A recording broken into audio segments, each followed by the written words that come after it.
And welcomes you to the following presentation of the Southeastern Conference.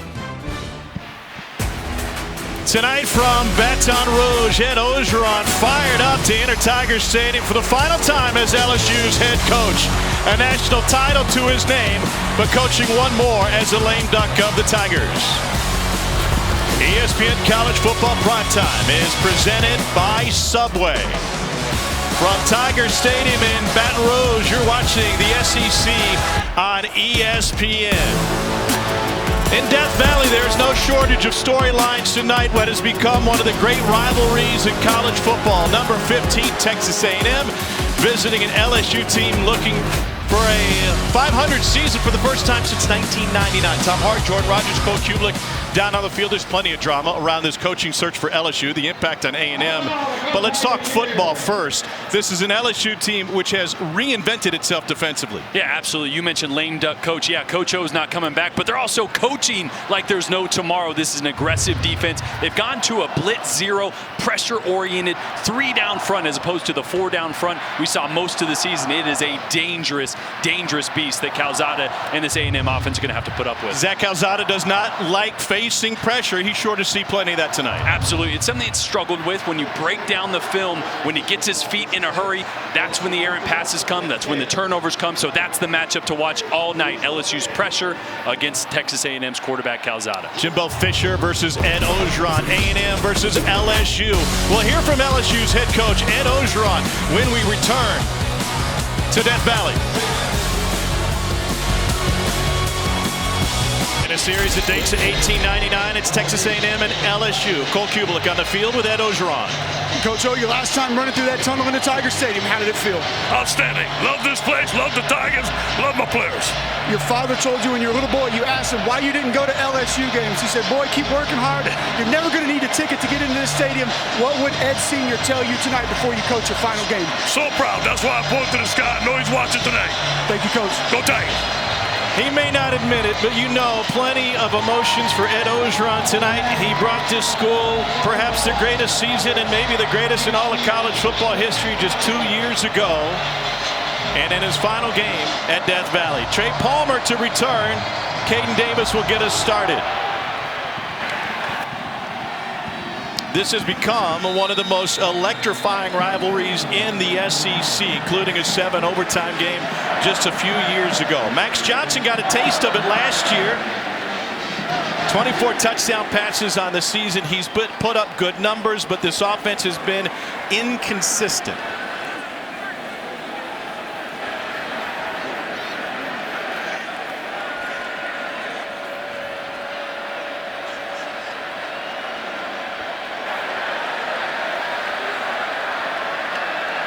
Ty Davis-Price, the running back for LSU.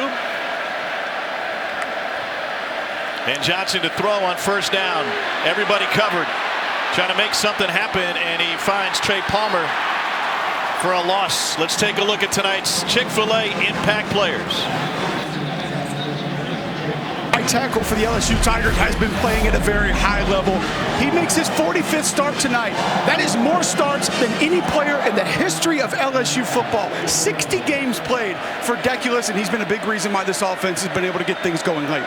A native of Mamou, Louisiana. 2nd and 11 now for LSU. Jack Besh, their great tight end, in the slot on the left side. Johnson goes the other way, back to Palmer again.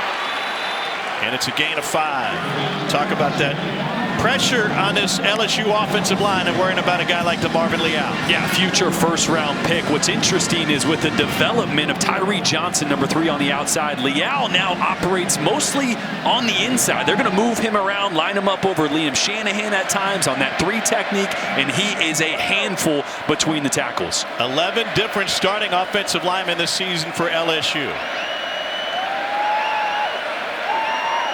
Josh Williams seeing some time as a 3rd down back now for the Tigers. Jake Peets told us they had their best 3rd down practice all week. Pressure coming from the safety. Johnson lets it go.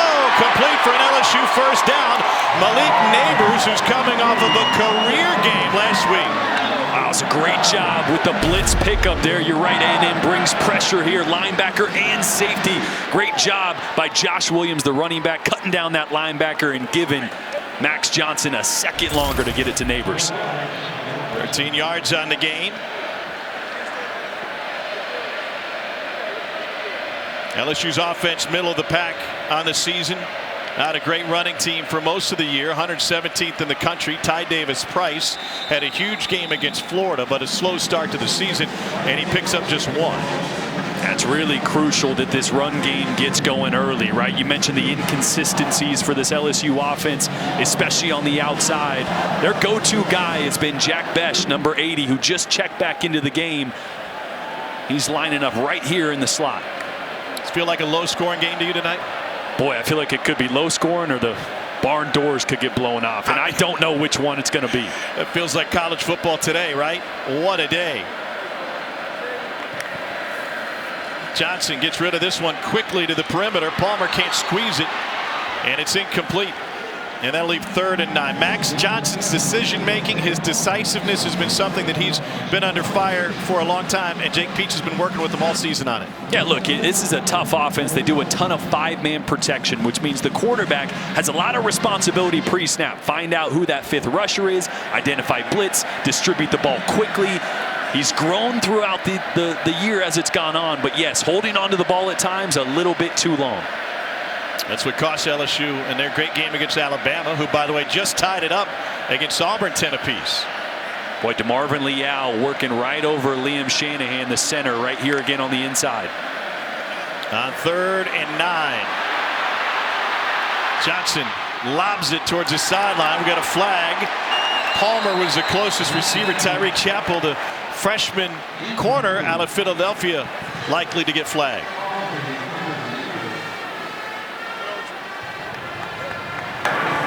Holding, defense, number 7. 10-yard penalty from the previous spot includes an automatic first down. A&M lost 2 of their starting cornerbacks for the year early in that Arkansas game. Chappell has had to step up since. No, he stepped up and played really, really well this year, replacing a few veterans on the outside. That time just gets a little tied up. And so with the penalty, LSU able to take it across midfield. Opening drive in the final game for Ed Ogeron as the head coach at LSU. And a man on the other sideline in Jimbo Fisher, who's been rumored to be a hot candidate for his job. Here's Ty Davis-Price. Price down to the 42-yard line. This little inside zone there. Actually ran into Ed Ingram, his own player there, the left guard. LSU coming back with a little tempo. On 2nd and 3.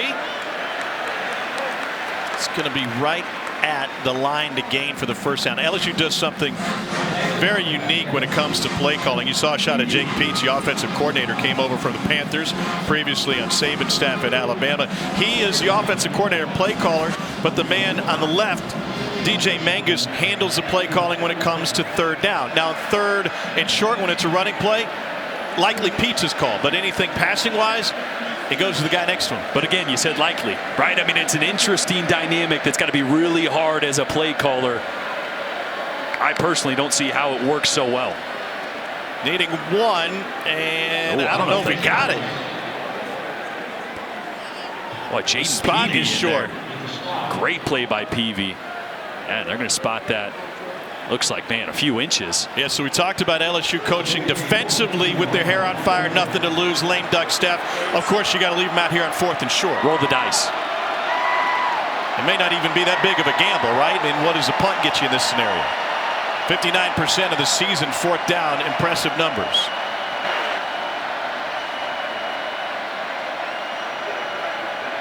I watch a little zone option to the field here. They need 1, and Davis-Price, who set the LSU rushing record against Florida, picks up 4. That actually gave Max Johnson the opportunity to pull it there, but does a good job of just trusting the push that LSU's gotten up front. And man, a great block there by Cardell Thomas. Cole, what do you make of this LSU offensive line? Handicap them against what A&M has on the defensive line. I'm not going to give too many offensive lines the actual advantage going up against one of the best defensive lines in college football. It's been a patchwork group, but this is about as clean as they've played the last few games this all season, Tom. 10th play of the opening drive for Max Johnson and the Tigers. Davis-Price again. Then he picks up just a couple. One thing that's interesting about this LSU run game, I was talking to Jake Peets, the offensive coordinator, about it before the game. A lot of those plays are going to look like just inside zone, but they actually run a couple of different plays off it. They run a zone cut, which is designed to go backside. They'll also run duo, which, guys, you know duo. We've been talking about it a lot the last few weeks, but they all kind of look the same. It depends on how the linebackers in the front are playing them as to which one they actually run.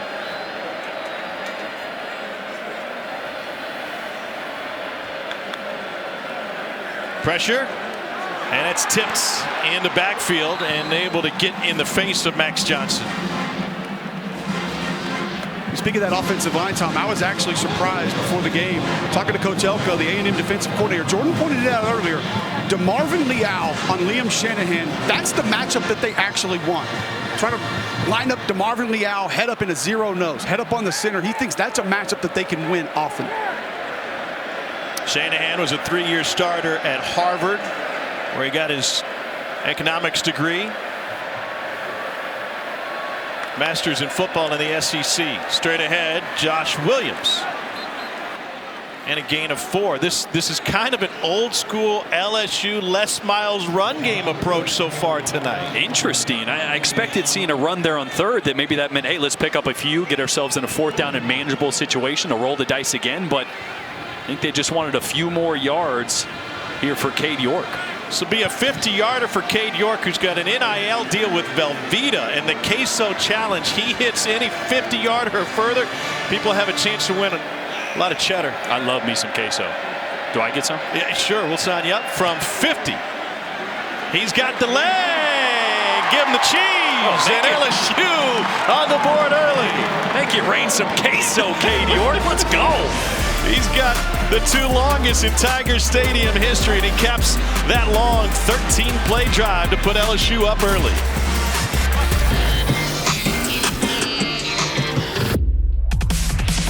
And Orgeron's Tigers, a methodical 13-play, 44-yard drive that ends with a Cade York 50-yard field goal. And the Tigers have an early lead in the 60th meeting all time between Texas A&M and LSU. Aggies haven't won here in Baton Rouge since 1994. But A-Chain will bring this one out, couple yards deep. He's got elite speed, and he takes it out to the 22-yard line. Well, the biggest win of the season for Texas A&M was their upset at home against #1 Alabama. Zach Calzada was magnificent that night, getting final instructions from Jimbo Fisher. The sophomore from Sugar Hill, Georgia, has a rocket for an arm, or to be more accurate, they call him the Cuban Missile. Yeah, it's unbelievable. He's got a ton of arm talent. What you're going to notice is when he's in rhythm and on time and balance, he can rip the ball and is super accurate. It's when he gets off platform, when he gets pressure, that's when you notice some of the errant throws. So keep an eye on that, because LSU is going to bring the heat. Aggies are down a handful of receivers, very thin in that department, but they go to the air immediately. And they find A-Chain, who is as versatile as they come, for a first down. And that's what I think we're going to see a lot of, right? A-Chain's one of the fastest running backs in the entire country, one of the fastest players in the entire country. Might split him out wide a lot with Isaiah Spiller in the backfield, and Damone Clark has a chance with a few tackles tonight to take the national lead. The guy is all over the field. That's the matchup to watch. Already 125 stops on the season for Clark, 7th most in LSU history. And now their lead back, Isaiah Spiller, gets the ball for 4. I mean, think about it this way, with Anais Smith also being their #1 guy, there really are kind of 3 running back-ish type players on the field. With A-Chain, Spiller, Anais, you'll see them used as such all over the field, especially with how thin A&M is right now at wide receiver. Chase Lane out. Tamon Demas out. Caleb Chapman has been banged up. He won't play tonight. Here's Spiller again into the teeth of the LSU defense. And Neil Farrell, who's been playing like a man possessed lately, finally brings him down after a gain of 3. We laid out what LSU has been defensively over the last 3 games from a pressure standpoint. But how does that match up with what A&M wants to do tonight? Well, I think it matches up pretty well.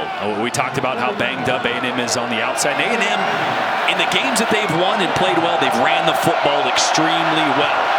So the more LSU adds to the box, the more that's difficult for A&M. But I love this right here. Spread LSU out. going 5 wide.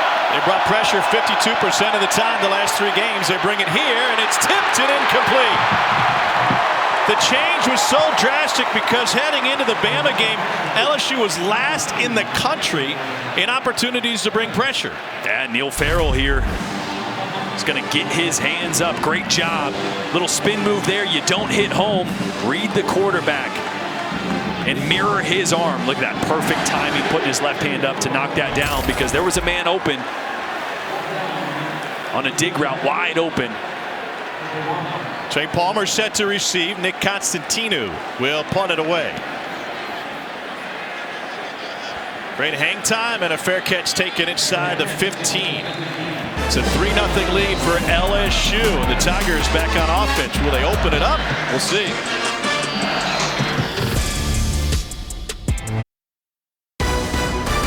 ESPN College Football Primetime is presented by the Eat Fresh Refresh at Subway and in part by Hulu.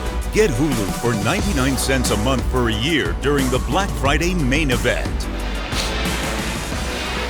Well, the Bayou Classic happening tonight in the Caesars Superdome, but last night was a battle of the bands. The Human Jukebox versus the world-famed Tiger Marching Band. Man, we missed it. Should have brought my trombone. You should have, Shorty. 1st and 10 for LSU. This LSU offense, 12 plays, 7 of them on the ground. Max Johnson only 1 pass past 5 yards downfield on that first possession. Well, they lost Keyshawn Boutte, right? Their dynamic receiver. He was really their deep threat. Jack Besh was more the ball control underneath guy. Pressure from the edge for A&M. LSU runs right past it. And all the way down goes Ty Davis Price for a pickup of 10 into Damani Richardson. Watch the left side of this offensive line just cave this down completely. I mean, they move almost everybody on the other side of the hash. That's a great job of blowing not even a hole. You can't even call that a hole. They just said, here, run left. That's that duo play we talked about, Jordan. You just washed everything down. The back hits it backside.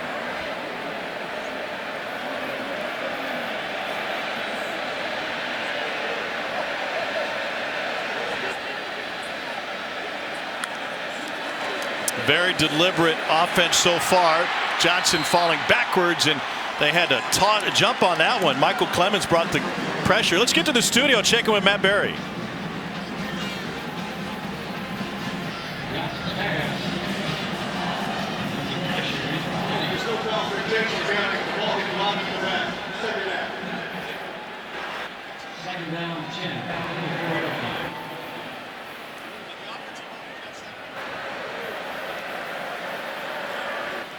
Wow.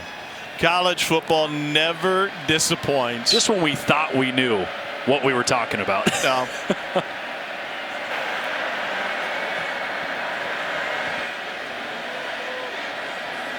Then to shift Trey Palmer all the way to the near side took a minute. Toss to Trey Bradford, who's new to game action tonight for LSU. Hadn't practiced all season until this week, and Jake Peets wants to give him a couple of shots. They get themselves here into a little bit more of a manageable 3rd down for Max Johnson. Jake Peets, their offensive coordinator, said this was the best 3rd down practice and best 3rd down week they've had all year. Implemented a few new things, so see what they go with here as A&M is going to bring 5.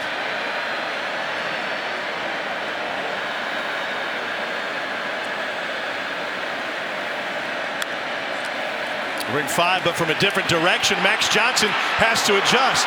High steps out of 1 and dives forward and picks up the 1st down. That's a great job by Johnson. So they don't blitz. They bring what you call a simulated pressure. Watch the pressure come from this side. The 2 guys on the field are going to drop. So really only bring it forward, but it simulates a blitz to the offensive line because the way they identified it pre-snap, they didn't account for that guy. Johnson able to outrun Richardson to the edge.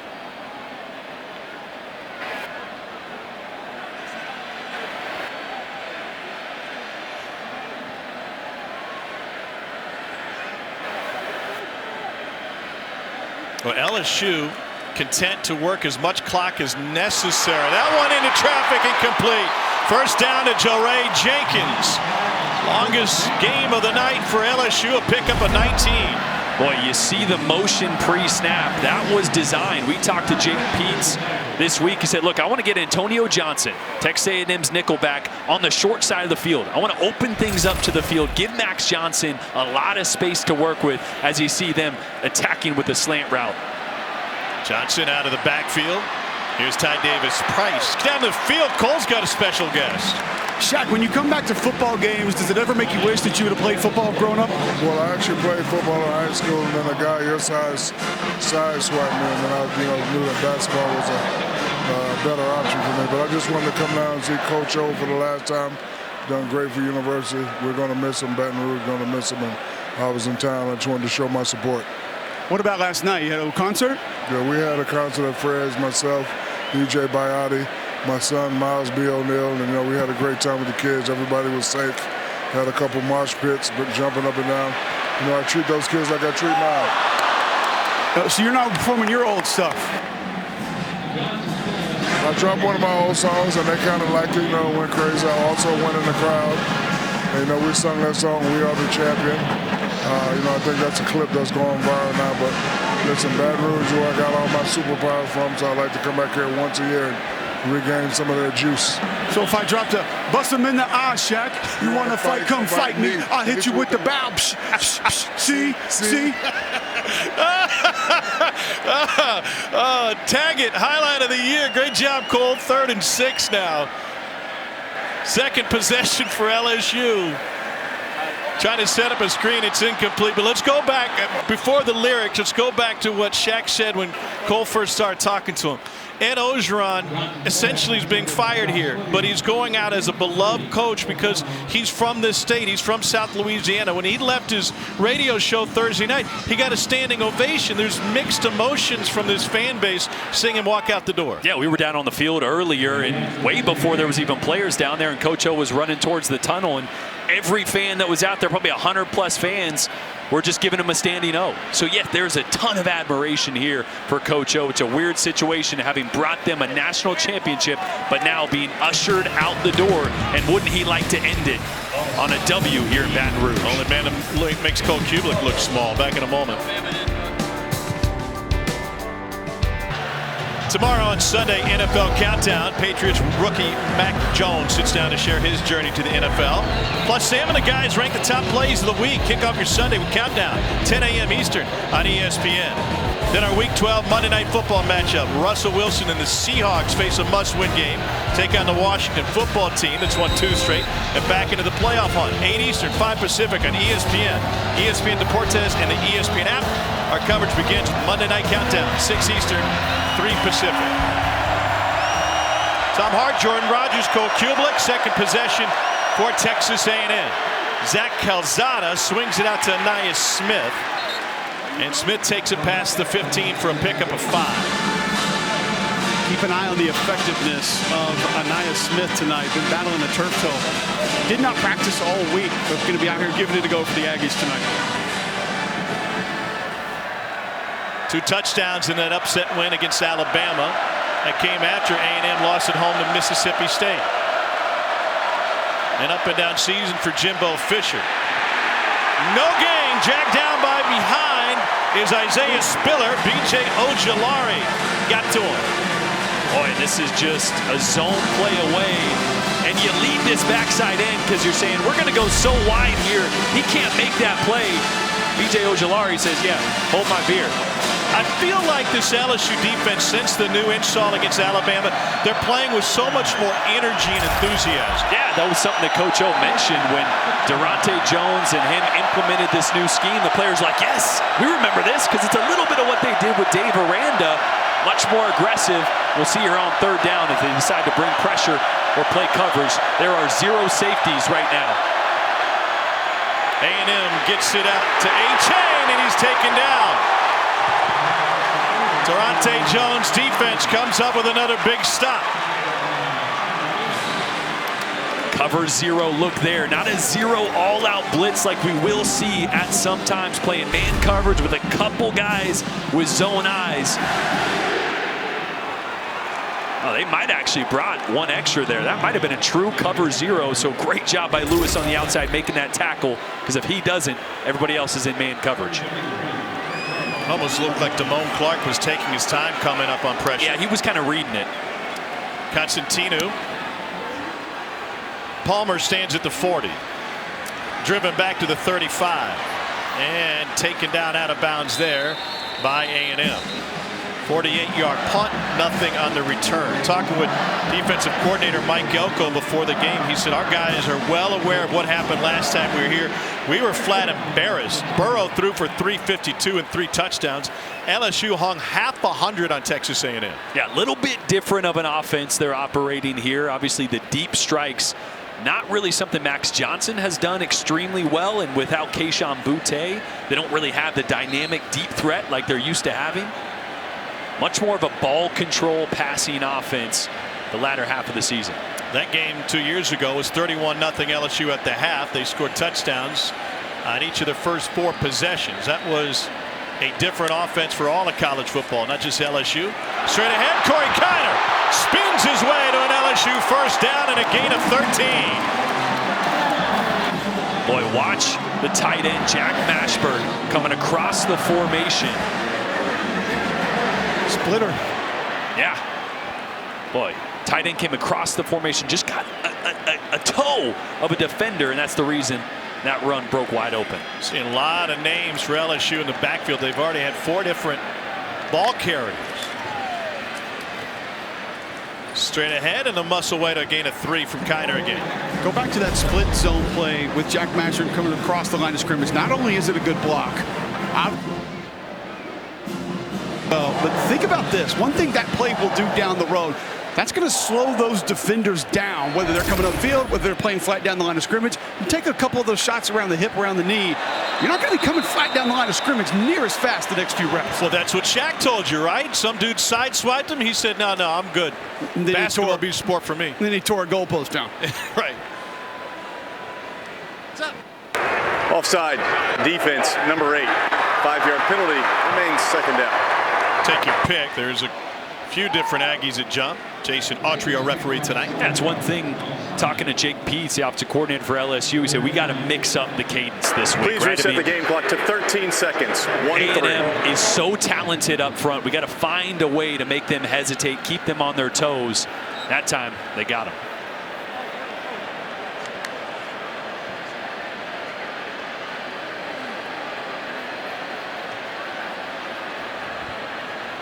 Second and a short 3, and that's how the quarter will come to an end.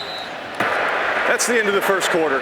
Timeout. Ed Orgeron insisted it was business as usual in his final game as LSU's head coach, but he's taken a moment to stop and enjoy the sights, sounds, smell the flowers, and throw a fist bump or 2. A lot of pictures on the field pregame, and he's ready to barge through those doors pregame.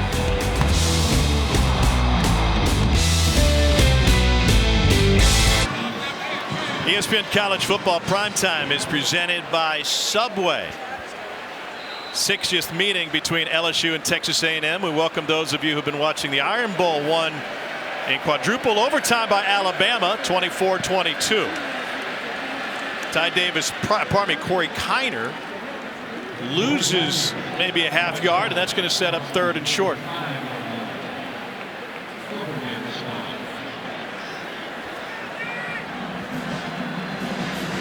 And so Ty Davis Price re-enters the game for LSU, and Marcus Dumerville is in as an extra offensive lineman on the left side, with Jack Mashburn right behind him. A&M think and run. Johnson to throw on 3rd and 1. Lets it go deep. Caught! Touchdown LSU! Jaray Jenkins! A 45-yard grab on 3rd and 1.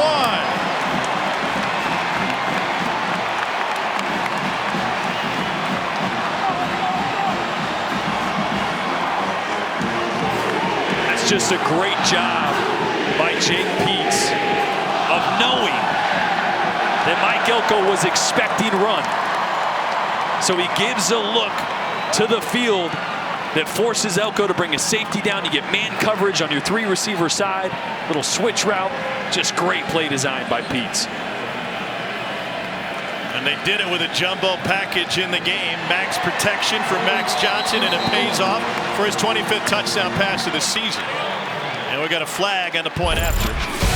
That's just a great deep ball. All right, something that Max Johnson has struggled with a little bit this year. Great touch. Dre Jenkins had his man beat on the wheel route the entire way. That penalty is declined. The try is good. Timeout. A&M lined up in the neutral zone. LSU has jumped out front with a 10-0 lead against number 15 Texas A&M.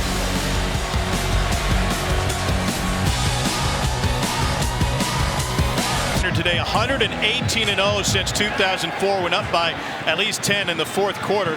Best in the FBS over that stretch. Forget about that run. Let's go back to this touchdown throw by Max Johnson. Yeah, with the safety down in support. Watch this slot defender right here. You're going to get a natural little rub route and the wheel behind it. Watch the pick on that slot defender. Trey Palmer comes down, just doesn't even really get a lot of him, but makes 17 work around him. That gave the space for that wheel route and Dre Jenkins. And again, a perfect ball by Max Johnson to pay it off. Great body control by Jenkins to get to the pylon and in. 7th touchdown pass of 25+ air yards this season. Just his 10th completion of that distance or greater. And now Texas A&M playing from behind with a quarterback that doesn't like pressure. And Calzada delivers on time to Devon Achane, who takes it up to the 45. You mentioned rhythm for Zach Calzada. That time he was allowed to get into it. Yeah, and we haven't really seen LSU dial up the pressure yet. I'm expecting here for Durante Jones to say, okay, enough of that. I want to see Calzada sweat a little bit and see if you can't knock him off his spot. Because right now, the short completions, he's been money. Baylor Cupp, number 88, has entered the game for A&M alongside his tight end teammate Jalen Weidermeyer.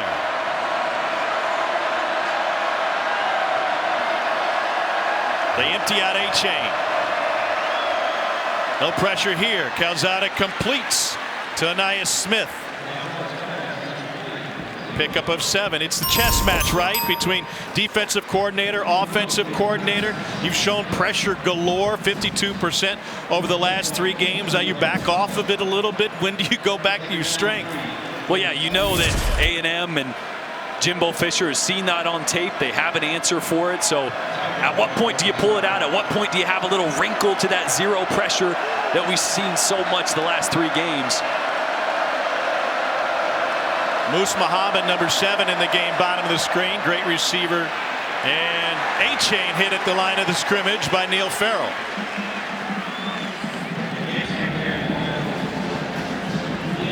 Third down here. It's been an area where Calzada has struggled. Just being efficient, right? And the rain coming down. Balls are a little wet out there. That means probably one of the reasons they haven't been taking so many shots or pushing that intermediate. Trying to give him high percentage throws. By him, I'm working my tight end Jalen Weidermeyer right there. Trying to run for it. And they bottle him up. Timon Clark comes in with others on Achane. 4th and a long 1. Offense wants to stay on the field. Yeah, you're going to see Clark right there. The leading tacklers in the entire country is doing a great job of reading that, staying patient. Big 4th down. Jimbo's only gone for it 9 times this season. They're 5 of 9 on 4th down.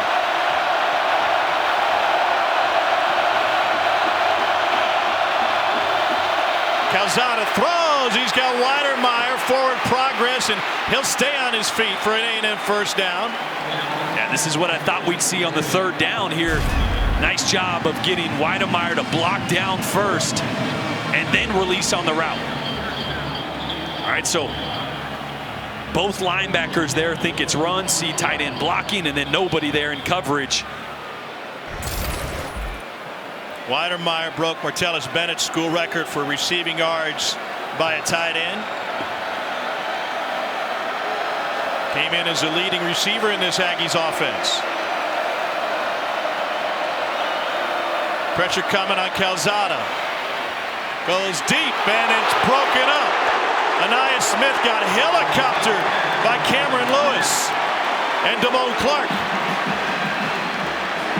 What little errant throw there by Zach Calzada. Watch his feet here. Watch how fast they get. Pitter patter, pitter patter. See that movement with his feet? Doesn't really get set. The ball is a little high. It's catchable, but a little off target there. Damone Clark continues to play 5 down for LSU. So they're forcing that offensive line of Texas A&M to just play man up. A&M wants to go empty protection. 5 defensive linemen and linebackers coming each time for LSU. On 2nd and 10. Here's Anaya Smith. And Smith is able to pick up 5.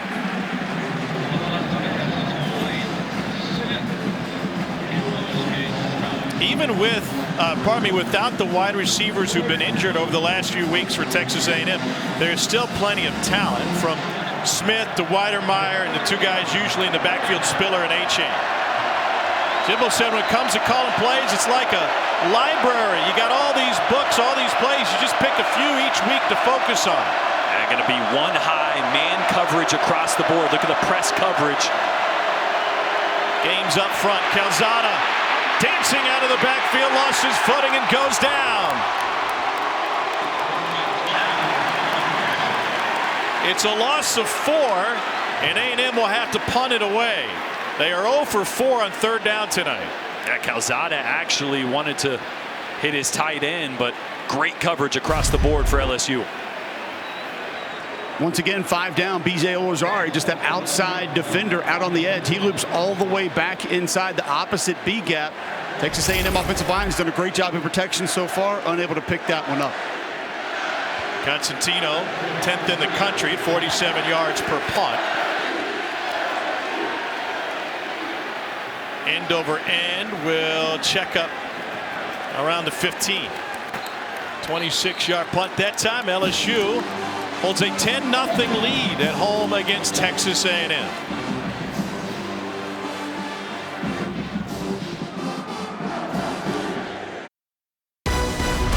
ESPN College Football Primetime, presented by Subway, is brought to you by Lincoln. This winter, wish for the unexpected. Happy Thanksgiving to you and yours, and to ours as well. Our crew, many of whom had to be away from their families for this Thanksgiving holiday, convening in Baton Rouge. And our best to Russell Williams and his wife Emily, who welcomed their first child Wednesday. Baby Jack is here, 7 pounds, 9 ounces, 20 inches long. Everyone happy and healthy. We wish the best to Russ and his family. Blake Bose peeks his head into the tent following Zach Calzada. As we look at this last play, as Calzada braces himself going down, we'll get an update from Cole right after this first down snap for LSU. Ty Davis Price to the left side. Cole, what have you learned? It's a left shoulder for Zach Calzada, same one that actually popped out on him in the Auburn game a couple of weeks ago. So the fear is obviously that the injury just sort of reoccurred. They don't believe it's anything that should keep him out for the rest of this game. Is coming right back out of the injury tent now. Had the pads off, got him back on, and Calzada just came back out of the tent. Calzada 7 of 9 so far tonight. Max Johnson only 6 of 11, but he's thrown for a touchdown. Great coverage down the field. They go across the middle, and that's good for an LSU first down to Jenkins, who has the touchdown catch. And working on the inside slot to the right. Great job of slow playing. You see how he worked the top of that route? A lot of times receivers and young receivers will rush things too much. The more patient you are with some of those routes, more separation you can get. Well, it looked like early movement, but no flag, and there's Jenkins again. Jimbo Fisher on the right, Zach Calzada on the left. Talking about the shoulder situation. It doesn't look like a shoulder conversation. Yeah, that kind of conversation tells me he's coming back in, because it does look like they're making adjustments. That looks like a you missed this route. Why? Exactly. Conversation. Yeah. Not a hey, how's your shoulder feeling? Good? Good? Okay.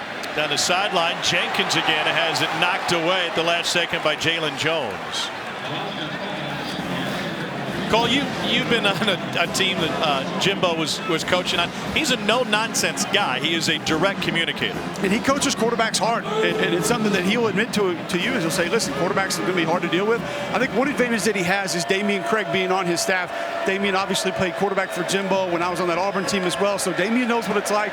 Told me he's had a few conversations with Calzada just about how to take that coaching from Jimbo Fisher. Jimbo was a quarterback at Salem College for Terry Bowden, then on to Samford, where he was the D3 National Player of the Year in 1987. Pressure from the edge. Johnson has it batted again. Damani Richardson got his hands on it. And LSU forced to punt it away. A few times tonight already, Mike Elko is bringing secondary pressures. You see Damani Richardson. He does a great job. He's supposed to be blitzing there, but identifies a quick drop, a one-step drop there by Max Johnson, which means that ball's coming out. So instead of continuing to rush for no reason, gets his hands up and in the throwing lane. Avery Atkins kicks this one away. Moose Muhammad takes a fair catch at the 26-yard line. A&M will have the ball when we return.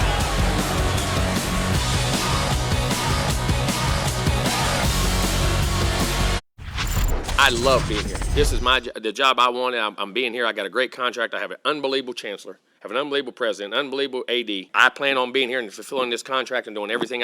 My family has roots here. I got ranches here. I hunt here. I love everything about this place. We're going to recruit an unbelievable class this year. Okay?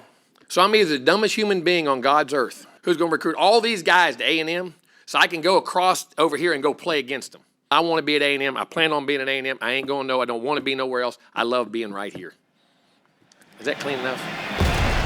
The reason Jimbo Fisher continues to be asked about the LSU opening is because he has history here. And the athletic director at LSU, Scott Woodward, was the athletic director at Texas A&M prior, and even before that was on staff as their football liaison when Jimbo was on Nick Saban's staff. Completion to the perimeter to Anias Smith. And so the undercurrent before the game, when all three of us was on the field, was what is going on with the LSU job? And even if it's not Jimbo Fisher, Cole, that's a direct impact to A&M based on the recruiting battles that they have in Houston. Absolutely. And that was the first thing that came up when we talked to all of these coaching staffs about this job and these two teams playing one another. Just the rivalry in general was Houston and recruiting Houston, how important that is to both of these universities. 2nd and 1 now for Zach Calzada back in there after the shoulder injury, and Isaiah Spiller picks up the first down. Goes around the umpire up to the 45-yard line. Scott Woodward, the Director of External Affairs here at LSU, first time around 2000 to 2004, while Jimbo was the offensive coordinator and the quarterback coach, and then the A&M AD, and brought in Jimbo before Scott came back home to Baton Rouge, where he grew up. So there's the connection, and Aggies all over the world are saying, would you stop talking about Jimbo going to LSU? He has said he's happy, but the feeling you get talking to A&M people that are involved in this is that they're not going to feel totally comfortable until there's somebody else standing at the podium for LSU. Now, Cole, you talked to Jimbo before the game. Did you get a feel either way? No, listen, I've known Jimbo for over 20 years. He's my offensive coordinator at Auburn. I've known a lot, and I had no indication from just being around him, talking to him, seeing his demeanor that anything's going to change for he or A&M moving forward. And so if that's the case, if Jimbo stays at Texas A&M, and Scott Woodward has told people apparently we're going to have a home run hire, and he's done that in other sports, bringing Kim Mulkey in, for example, for the LSU basketball program, that they're going to swing for the fences. You take somebody off of the list is getting pretty short rather quickly. Yeah, especially with all the coaches that have kind of re-signed, James Franklin, Mel Tucker. But if there's still one splash hire out there that's a little bit of an unknown, Lincoln Riley. That's the one that you could go, whoa, that was a good hire. Yeah. Calzada lets go of this one and completes it. That'll go for an A&M first down to A-Chain, and he was able to run free for a pickup of 23. What is in it for Lincoln Riley to leave Norman for Baton Rouge? That's the thing. I mean, a little more money, yes. The recruiting hotbed and the fence that you can put up around LSU, a couple 100 miles around LSU that you can control, one of the best recruiting hotbeds in the country, yes. But there's a sense of urgency here. You come here, you know you got to compete for championships right away. It's not a ripple effect when the LSU hire gets made. It'll be a seismic wave going throughout college football if Woodward gets his guy. Matt Berry is our guy. Let's check in with the studio.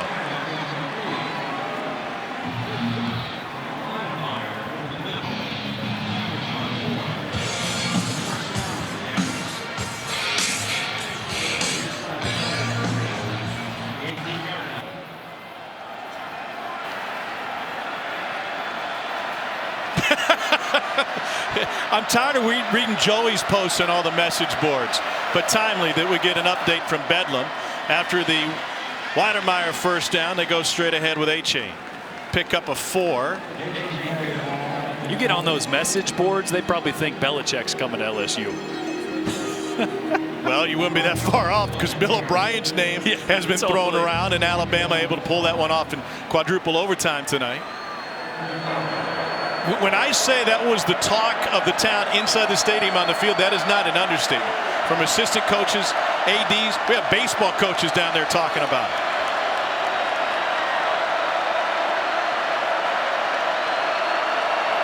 Calzada 10 of 12 so far tonight. A-Chain hit in the backfield, no gain.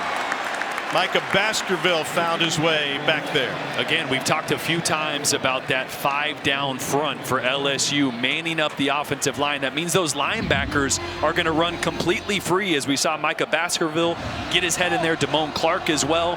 They occupy every O-lineman. That means no double teams can get to that second level. A&M hasn't converted a 3rd down yet tonight.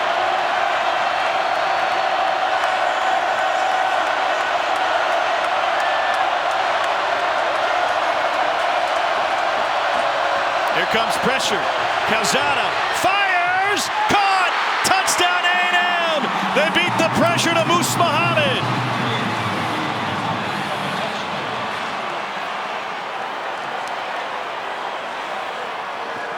What a strike from the strong arm Calzada in the face of pressure. Boy, here's that cover 0, right? Nobody deep. Linebacker's going to come completely free. Calzada does a great job. He knows he's hot there. That's why he works for depth, and he works to his right away from the blitzing linebacker. And what do you do versus cover 0? Replace it. Attack the middle of the field where there is no safety help. First 3rd down conversion of the night. It comes against the blitz. It ends in 7. Talking with Durante Jones, the defensive coordinator, he said, it's the truth. When you blitz, you go cover 0. Somebody's band is going to play. It's the Aggies on that one. Everyone knew Bobby Hoppy's name. Let me tell you a story about the running back who couldn't outrun his past. An SEC storied film, The Trials of Bobby Hoppy, Thursday, December 2nd at 7 on the SEC Network. From Tiger Stadium in Baton Rouge, you're watching the SEC on ESPN. 7-play, 73-yard drive for Texas A&M to get on the board on a Calzada touchdown pass. Here's Matt Berry.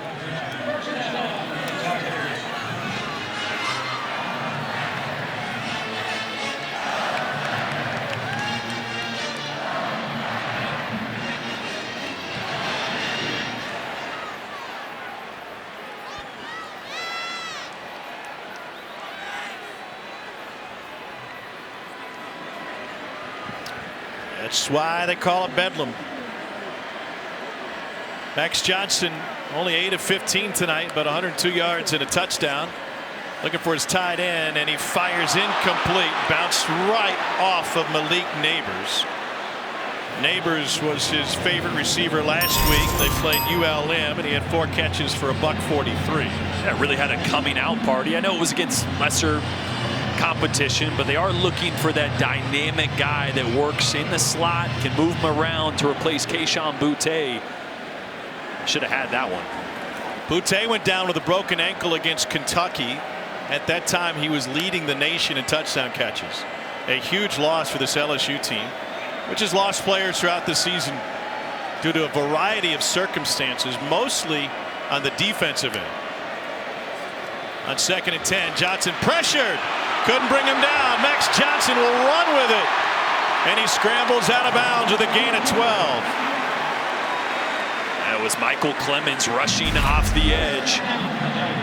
Coming from the right here, the backside for a left-handed quarterback.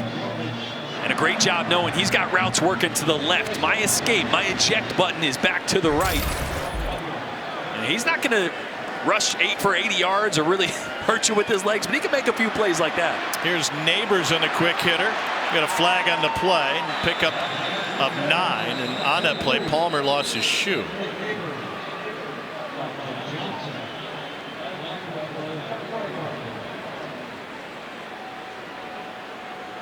Jason Aubrey, our referee tonight. During the run, illegal block in the back.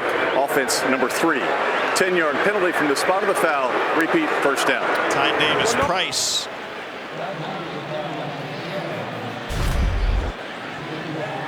You're going to see him right here.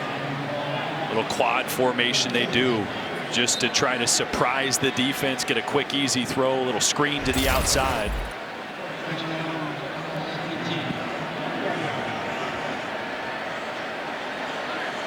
It's been a quiet night so far for Jack Besh. Tight end, hybrid, wide receiver.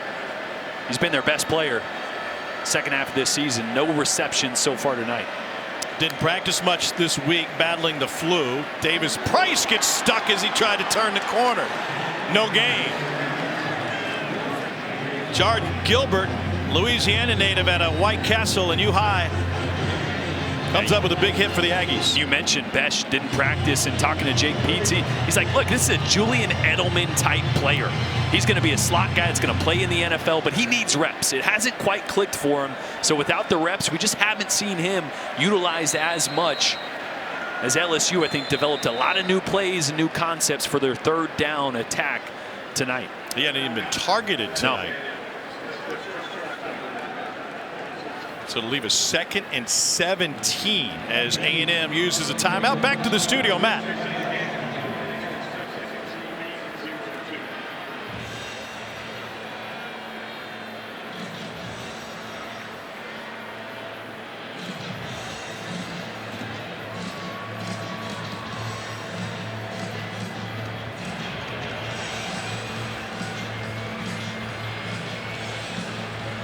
All right, Matt, thanks. Just make sure Joey logs off of Tiger droppings so he can participate at the half. Let's take a look at this week's college football playoff rankings brought to you by Capital One. No problem for Georgia on the flats today against their rivals from Tech, 45-0. What a thriller between Ohio State and Michigan in the snow.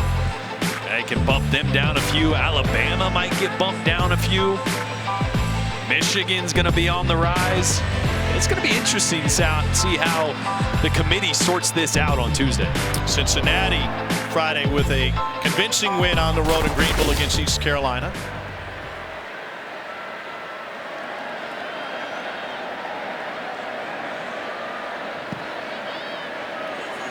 A 2nd and 17 within the SEC. I tell you who breathed a big sigh of relief with Alabama pulling out that win. Lane Kiffin. Ole Miss has an inside track at the Sugar Bowl. Assuming Alabama gets into the playoff. That won the case when they were down 10 in the 4th quarter. A little jawing afterwards on the catch by Davis Price. He and Aaron Hansford. That's a fun matchup. Hansford, one of the most versatile players you'll see in college football. Leading A&M in tackles. He came in as a wide receiver. And they just threw him at linebacker one day in bowl practice. Mike Elko looked up and said, who's number 1? Got DeMarvin Leal working on the center once again.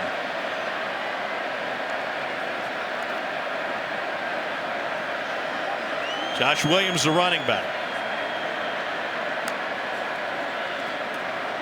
On 3rd and 11, A&M drops 8. Long pass, knocked loose. Jenkins had his hands on it. Jalen Jones separated him from the football, and LSU will have to punt. Boy, stymied DeMarvin Leal.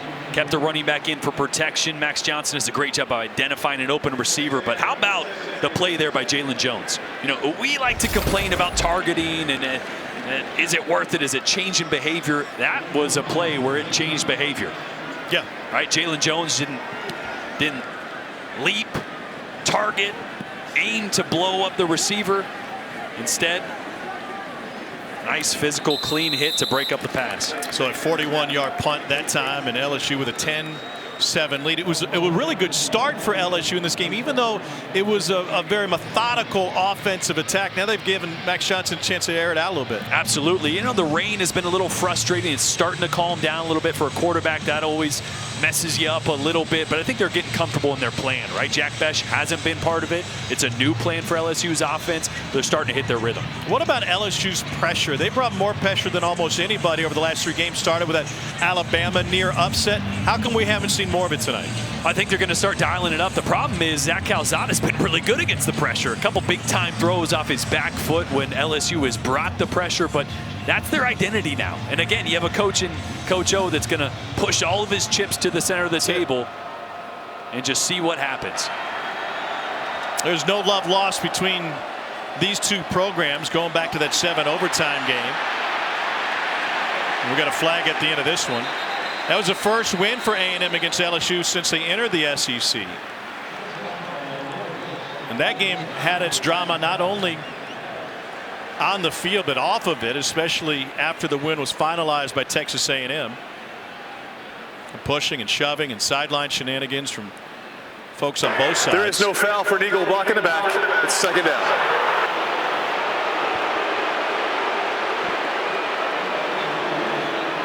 They pick up the flag and 2nd and 9 remaining. Tell you what, whenever they pick up the flag, it always gets the boos from the crowd. I love it. Sure. Right? I mean, that just shows these guys are talking it through. They're not just going to call it because they thought it was there originally. Get the right call. Sort it out a little bit. Pick it up every now and then. It's not a bad thing.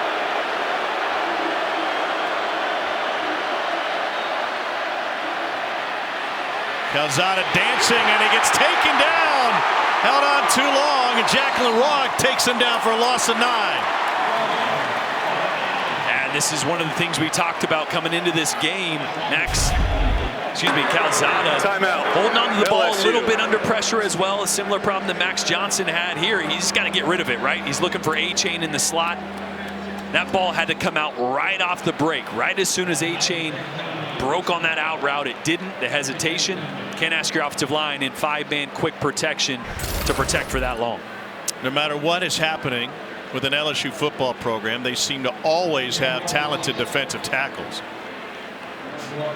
I tell you, I saw maybe the most talented they've had. No offense, Bug.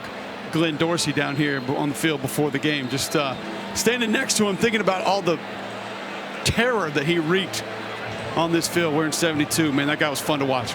No doubt about it. There's a lot of talent down on the field every game here at LSU, but no doubt, just like Shaq told you early in the game, Cole, folks wanted to stop by and wish Ed Ogeron the best on his way out. You had Hall of Famer Alan Faneca wearing the gold jacket down here. You had Glenn Dorsey, like you mentioned, Shaq walking around. A lot of star power on the sidelines for LSU tonight.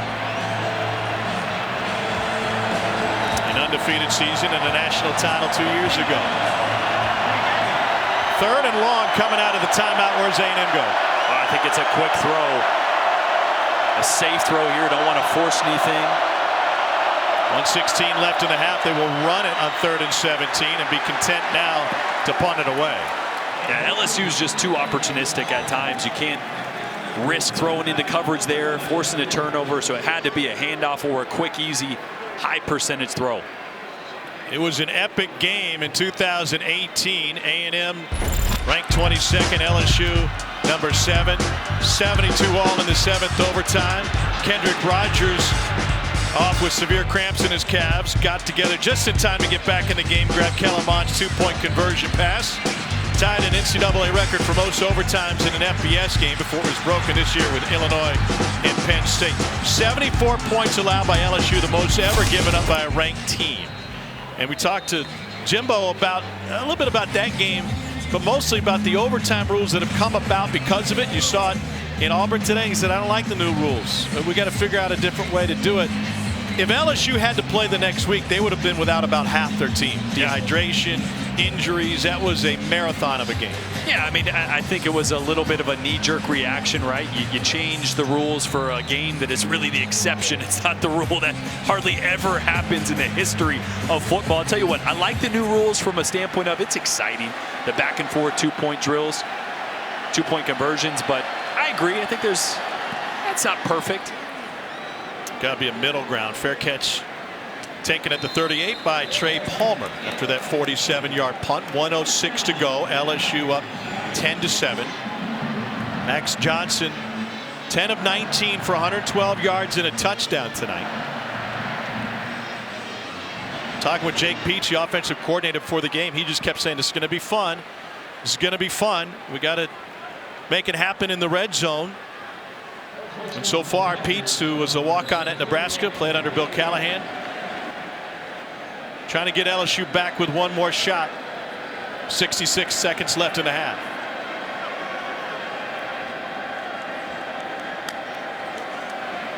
A&M rushes 4. Johnson escapes it. Barely. Get past the line of scrimmage for gain only of 1. Well, I tell you what, we mentioned the versatility of DeMarvin Leal for Texas A&M. He's been working on Garrett Dellinger over there at left tackle and had a couple of bull rushes that have been absolutely filthy. Yeah, he just shoved Dellinger to the river on that one. Here's a screen to Palmer. Up the hash marks. Got blocking. Trey Palmer to the 30, the 20, and stays inside for a touchdown. LSU a tightrope of 61 yards.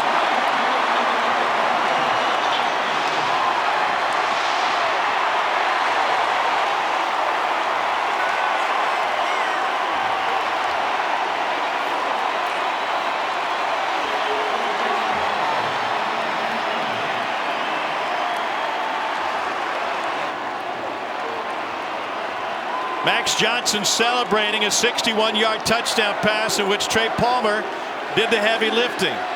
What vision and speed.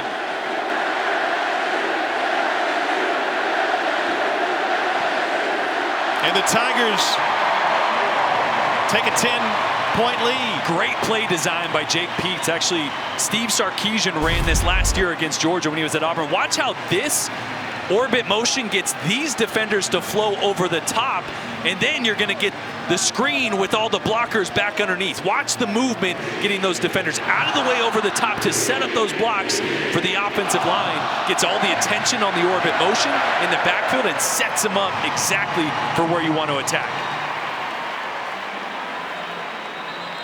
Palmer able to stay in bounds down the sideline. Jake Peets, yeah, that's a great play call. Last year when Sark ran it, it was the first time I'd seen it. Yeah. I thought it was a cool wrinkle to that jailbreak quick screen that you normally see. I think another thing we saw there, the replay from the coach's booth, the emotion, the stress, the daily living on a staff that is a lame duck staff that Jake Peets has gone through really over the entire season. These coaches want to go out on a high note for their players. They want to go out on a high note for themselves as well. I mean, for Jake Peets, this is still an audition, right? He's hoping to pick up a job very quickly after this, wherever that may be. College, NFL, or otherwise. Came here from the Panthers. Next Sunday, we'll have the exclusive reveal of the college football playoff matchups in the Cotton and the Orange Bowl to be played on New Year's Eve on ESPN. Reese and the guys will also unveil the New Year's 6 bowl games and have the final top 25 rankings in this 4-hour special. It all starts at noon Eastern, 9 a.m. Pacific, after Sunday NFL Countdown on ESPN and the ESPN app. One app, one tap. Max Johnson obviously comes from a competitive family. His dad, Brad, won a Super Bowl.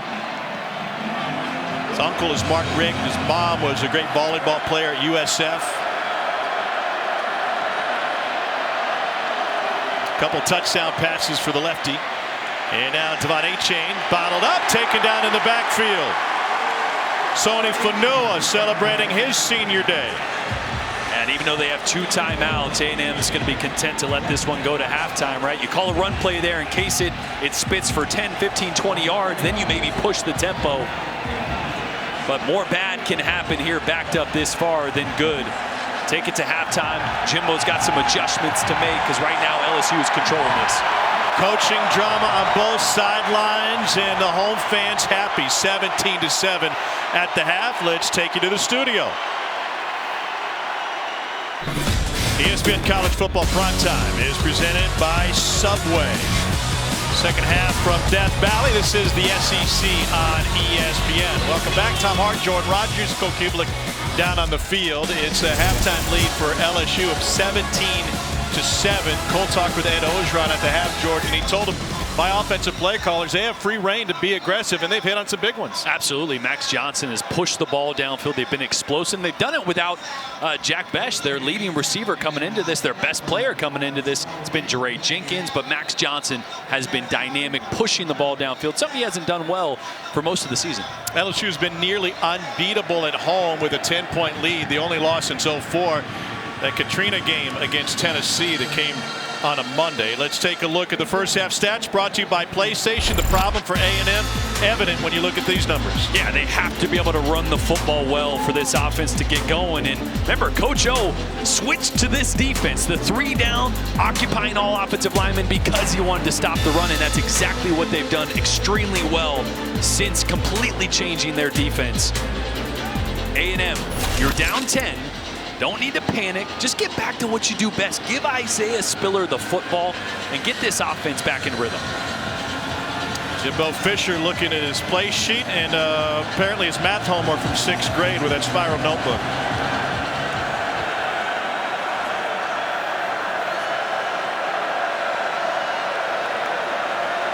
Calzada 12 of 14 for 112 yards. He'll throw it here, and he completes it on the slant, but we got whistles and flags, and we'll redo this one. Prior to the snap, false start, offense, number 85, 5-yard penalty, remains first down. Cole, what'd you learn at halftime? I asked Jimbo Fisher coming out of the locker room, I said, a lot of 5 down. How do you feel Zach Calzada's handling it? He said, extremely well. My offensive line's not handling it. So we got to block better, both run game and pass protection. Defensively, he said tackling in space. That is the big issue that he sees. If that improves, he feels good about the Aggies having a chance to win this game. And that was certainly an issue. Thank you on the screenplay to Trey Palmer. Took it 61 yards for LSU's second touchdown of the game.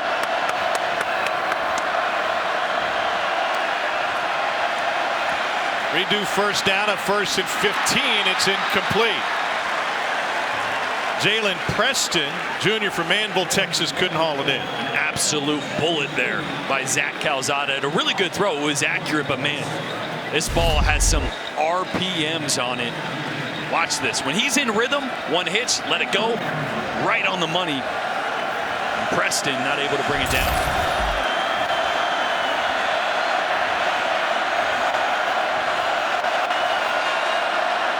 On 2nd and long to the slant and complete. And that'll leave 3rd and 15. Muhammad, the intended receiver, right through his hands. So the previous play, you want to rip that ball. It's a curl route. The receiver's got to expect that on a slant route right like that, in breaking on a slot receiver. You got to take a little bit off that ball. It was too fast, too hard for that receiver to pick up. Coach Ogeron said bringing a pressure wasn't as easy when A&M went empty. Let's see what they do with the running back A-chain. They bring 5. Calzada pushed out of the pocket. Off balance, flicks it downfield, incomplete. And LSU forces a punt on the first possession of the second half. And it was number 97, Glenn Logan, providing some pressure on Calzada that time.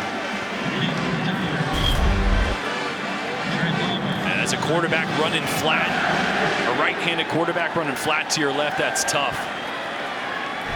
Impressive defensive performance by LSU over the last 3.5 games, especially considering the talent that they have lost this season, including multiple first-rounders. This is a line drive punt. Constantinu all the way down to the 24. Palmer trying to slow play this one. That doesn't work out for him. 57-yard punt. Here's Max Johnson in the first half. Yeah, I mentioned dynamic throwing the football downfield. That was the wheel route earlier to Jeray Jenkins, right on the money. Couple good quick throws, and this one, the jailbreak screen to Trey Palmer. A great play design there by Jake Peets. So this Thanksgiving week, you may have played some, I don't know, backyard football or card games or board games with your family. I guarantee you, you weren't as competitive as the Johnson family with all the games that they've played, whether it be ping pong, backyard volleyball. This one complete for a first down. It's Jeray Jenkins again. Max told us earlier this season that they had a beach volleyball game in Destin that was so hotly contested with all the family members. Nobody talked to each other for a month afterwards. Oh, man. I mean, that's what makes this kid special, though. He's talented, yes, but he's such a competitor. Palmer picks up only a couple. Max insists he's the family ping pong champ. He's got the belt to prove it. Epic spin shot. Yeah, he's tennis, shuffleboard, ping pong. Got a belt for everything. Where do you stand on air hockey? I am terrible at air hockey. Absolutely terrible. Never felt more or less like an athlete than playing air hockey. Air my hockey. eye-hand coordination, I'm like whiffing on it, and I'm like, Cole, let's go bubble hockey, U.S. versus the Soviets after the game tonight. How about that? I am in on that. I missed that game. On 2nd and 8, they try to run it with Ty Davis-Price. Tom, you mentioned that beach volleyball game. How is it fair when Mom Nikki is 3rd all-time in kills and aces at South Florida and 2nd all-time in digs as a volleyball player? I mean, that's cheat code for whichever team has Mom. Well, that just means she's the first pick. yeah. Well, Big Bad Brad to get on TikTok, he'll be the first pick there. LSU 3 of 8 on 3rd downs tonight. Max Johnson has experienced incredible growth this season as a starting quarterback at LSU. Miles Brennan broke an arm in the offseason. And we talked with Max after the UCLA game. It's like he had so much growth potential, but was missing on some very basics in the opener. Yeah, and it's a difficult offense to pick up this quickly. And on this play here, Max has got to know he's hot to the field. His hot route is actually Jack Besh on a quick flat route right there, coming right at the screen. Damani Richardson, no blocker for him, and that's one he missed. Atkins punts it away. Then a fair catch taken at the 21-yard line by Mohammed. 17-7, LSU with the lead.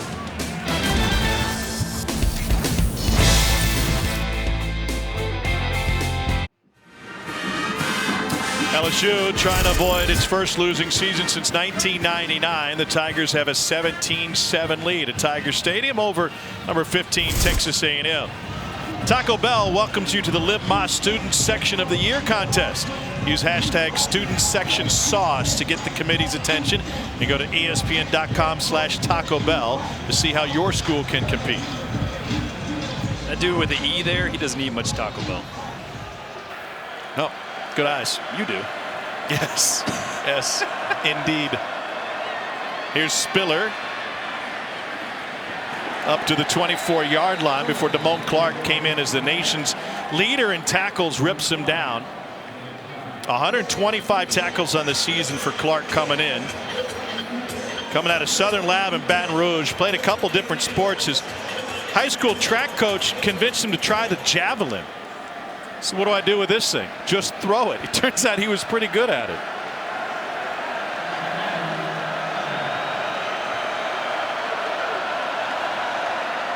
Calzada goes to the right and double slant complete to Anais Smith for a first down. I think physically what we could talk about with Damone Clark could go the rest of this football game, but maybe mentally, emotionally where his game has improved the most. He went up to every single player in the locker room last week after the ULM game, which was a win, and just said, fellas, not good enough. We need to pick it up. It needs to be more. It needs to be extra. One of just 4 players in LSU history to wear that number 18 for 2 seasons. And he's been behind some great ones in his time here. First rounders Devin White, Patrick Queen. He's learned from great ones.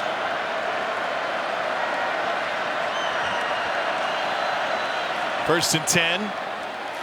Anais Smith out of the backfield. And he picks up maybe a half-yard, Cole. Following up with what you just said, Tom, about the great linebackers that have played here with LSU, I had a long conversation with strength coach Tommy Moffitt about Damone Clark before the game. This is his quote. We have not had a linebacker with all of his tools play at this university. Whoa. You think about the dudes that have played that position in this uniform, to hear something like that from a guy like Tommy Moffitt, pretty impressive. He opened the season with a 14-tackle performance against UCLA. He had 20 in the loss to Ole Miss. Calzada delivers to his tight end Jalen Weidermeyer, who fights as much as he can. Clark in there with Lewis. It's a gain of 10 and a first down. That's a matchup I think they need to continue to exploit. I mean, Jalen Weidermeyer is going to be a top draft pick, might sneak his way, or maybe more than sneak his way into the first round. The physical tools are off the charts. With the injuries outside, that's a guy they got to keep going to tonight. They'll run it with A-Chain. He gets hit in the backfield. Mike Jones Jr. Who? It's a loss of 1. I don't think Jordan has any idea what you're talking about. No, yes, I do. I was trying to remember the number. What's 280-800-4? The youngin' on the crew. Yeah. Come on, Mike Jones. Get out of here with it. We're learning them. We're learning them good, Cole, especially after your lyrics with Shaq.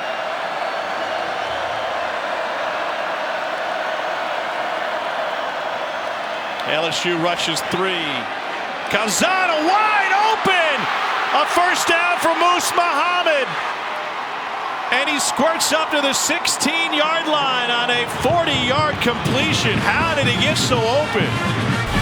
Well, it's a formation they've been going to quite a bit, trying to get A-Chain in a one-on-one. Look at all the attention that A-Chain gets, right? They like running an option route with A-Chain out there. Nobody goes with the seam route, and Calzada does a good job of staying with it and delivering a strike.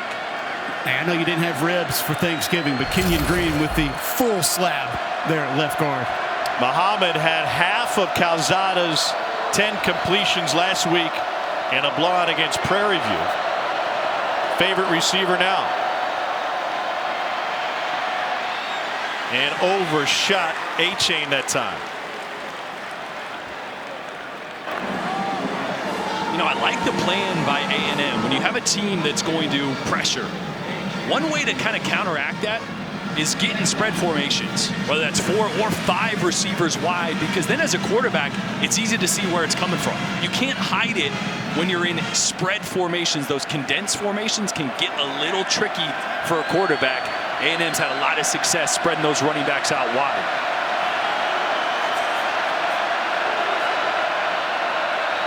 Getting a 0 look here. They try to run it. Spiller gets turned around in the backfield, and he fights to get back to the line of scrimmage. Sony Fanua put him in the spin cycle, and Micah Baskerville finished it up. Yeah, they're just bringing more than A&M is able to block, with Baskerville shooting through the gap. Again, really tough to get in double teams with some of these bare looks that LSU's given them. You'd love it there if you had a 0 check, if Calzada could come up and you had just one call that said, okay, if I see that, we're blocking max protection, we're taking a shot. A&M has only run for 10 yards tonight. This is a LSU defense that held Alabama to 6 yards rushing. No safety once again. You're going to get man coverage and a pressure look from LSU. Here they come. Calzada buys time, fires in zone, overshot. Muhammad, the intended receiver, Dwight McLaughlin had the coverage. You've been really impressed by McLaughlin lately. Yeah, filling in for Derek Stingley, right, who has been out for a long time this year, headed to the NFL. McLaughlin wasn't expecting to have a ton of focus this year, but he's been playing really stout on the outside. He's a long kid at 6'2". Those long arms make it really difficult on receivers. And again, cover 0, find your matchup. To me, had Baylor Cupp, your 6'6", 6'7" tight end on a linebacker in the middle of the field, that's where I would have worked, and maybe what Jimbo was telling Calzada there. 33-yarder is good by Seth Small, the senior from Katy, Texas. Jimbo coaching him up. 7-point game. ESPN College Football Primetime, presented by Subway, is brought to you by the Subaru Share the Love event, now through January 3rd. Happy Thanksgiving Also great to see our crew with their families at home and now spending this Thanksgiving weekend with their work family on the road here in Baton Rouge. Hey, the Cublics with a showing. Cole must be the team photographer there. See some strawberry pretzel salad. There's a big chunk of it right there. Don't worry. 10-play, 63-yard drive. The big completion to Muhammad against the zone for 39 yards. But A&M having to settle for a field goal. Will go into the end zone. Jordan, I think I had a legit piece of side of strawberry pretzel salad Thursday. Why wouldn't you? For everyone listening, strawberry pretzel salad is the best dish. I think that's both your servings there. That's like a big tile. Like if you retiled your bathroom, you had big tiles. It's like that size. I had about 4 of those. Cole, we see your plate in the foreground. Why are you wasting time with rolls? I make mini Thanksgiving sandwiches. I take those Sister Schubert rolls, turkey. Oh, I call it stuffing, but it's really dressing, and then gravy, and I make little mini Thanksgiving sandwiches. That's a must-have for me. That's a dress. So dressing's in the turkey? No, stuffing. You literally stuff it in. Sense. Yeah. Ty Davis, man. Weird how that works. No, you just stick with the good stuff, just like LSU did with Ty Davis Price in the Florida game.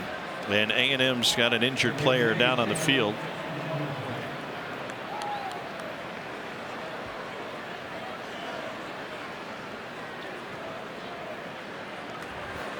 Edrin Cooper, fantastic freshman linebacker, has really showed incredible potential over the course of this season, being tended to by the Aggies athletic training staff.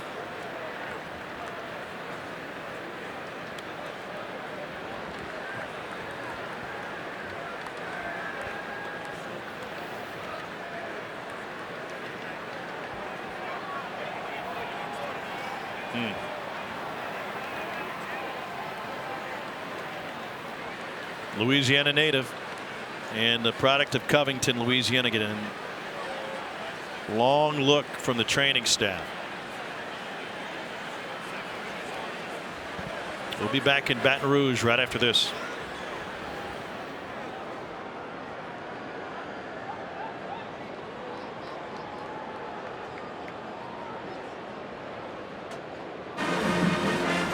Edrin Cooper to his feet and help to the A&M sideline. Scary moment as he took a shot at the end of that play and got his neck rolled over. Leaves LSU with a 2nd and 8.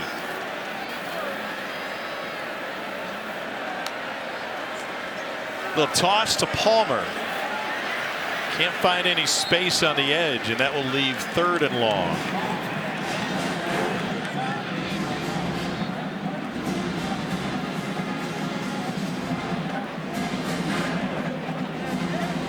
Trey Palmer is an explosive player. He's had 50-yard touchdown plays 3 different ways. Punt return, kickoff return, and a touchdown catch. And another one tonight with a 61-yarder on a screenplay that he took to the house.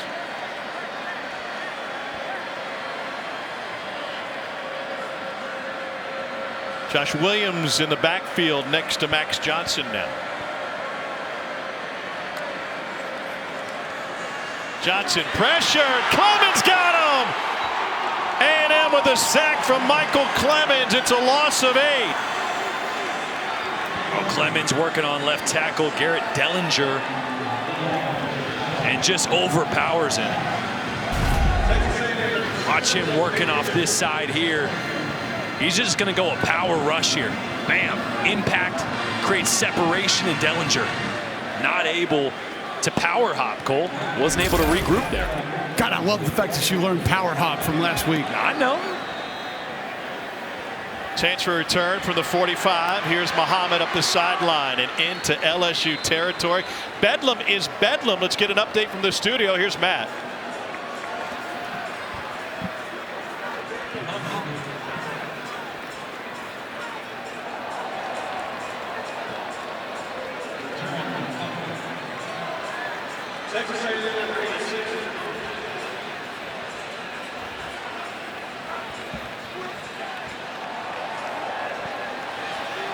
No love lost in a rivalry. I'm told that the PA announcer there tonight at Oklahoma State played Call It Baton Rouge, directed towards Lincoln Riley and Oklahoma. Well played indeed. Then again, Garth is from Oklahoma, so I'm sure they played that song in Stillwater a couple of times before. 6:17 to go in the third quarter here. See if this is an area where A&M decides to take a shot. Going to get man coverage one high here if they want it. Calzada setting up a screen. Spiller couldn't get to it. Pressure all the way into the backfield, and he's had these white unis of LSU in his face all night. Yeah, he's made a couple really nice throws. Calzada has off his back foot. Got such a strong arm, as we mentioned, able to do that. But I have been surprised at how well, obviously on that throw got tipped, but how well he's performed under pressure. Remember, he went out of the game briefly with that shoulder injury earlier. Doesn't seem to be an issue right now. This is an 8-3 A&M team. Pressure up the middle. Calzada gets away from Clark for a moment. Running for his life. And fires incomplete. Damone Clark was shot out of a cannon right through the gap. Wow. Watch number 18, Damone Clark. You said it, shot out of a cannon here, straight up the gut. Again, that bare look with a zero nose ensures that center is going to be occupied. They shoot the gap with that linebacker. And unless the protection is dictated just right, they don't have a man for him, and that's why Calzada ran immediately. A&M just 1 of 8 on third down tonight. Look at these wide nose tackle. Look at it. They're gonna shoot the gap up the middle here. It's a full house. Oh, now they drop 2. Calzada's got all day. Didn't realize he would. Incomplete over the middle. Mike Jones had the coverage on Devon Achane. And that's one of those times that pressure on previous plays sped things up for Zach Calzada, because he retreated.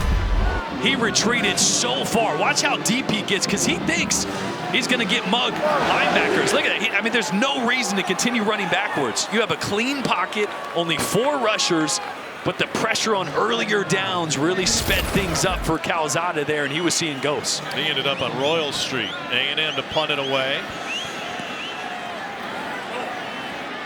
Fair catch taken at about the 12.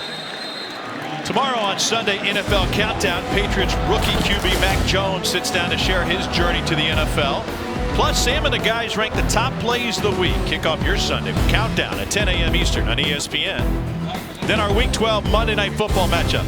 Russell Wilson and the Seahawks face a must-win game. Take on the Washington football team that's won 2 straight and back into the playoff hunt. 8 Eastern, 5 Pacific on ESPN, ESPN Deportes, and the ESPN app. Our coverage begins with Monday Night Countdown at 6 Eastern, 3 Pacific.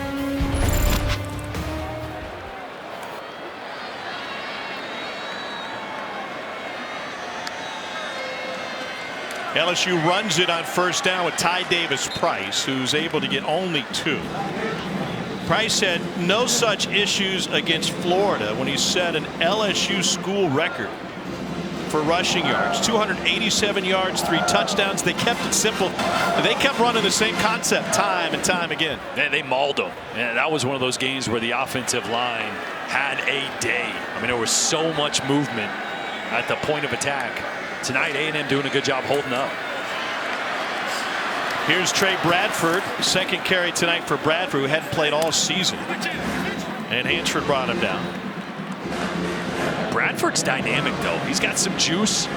Want to get him in there. They have a limited package of plays for him. But he's pretty dangerous with the ball in his hands. Moving forward next year, really try to find ways to get him involved. 3rd and 3.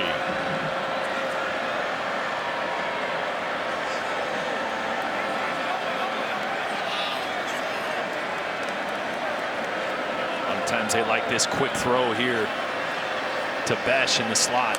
He hasn't been targeted all night. Runs a drag route, and they go behind him for a first down to Malik Neighbors for a 9-yard gain. Here comes some tempo for LSU.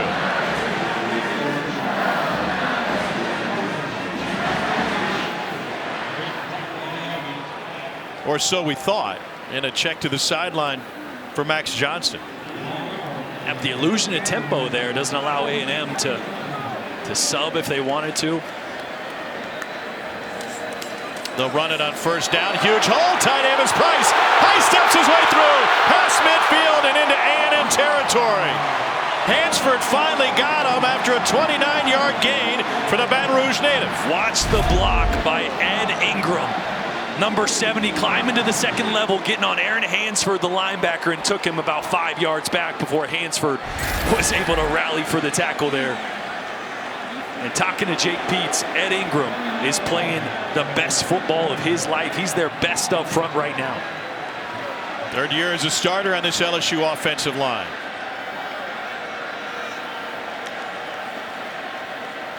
Johnson on play action, complete for a first down. Jaray Jenkins, play action, froze A&M for a moment. Yeah, really the first RPO we've seen from LSU. Max Johnson just reading that backside linebacker. He sniffs in there, gets involved in the run. It's a slant right behind him. That's that run pass option. Jenkins over 100 yards receiving tonight with a touchdown.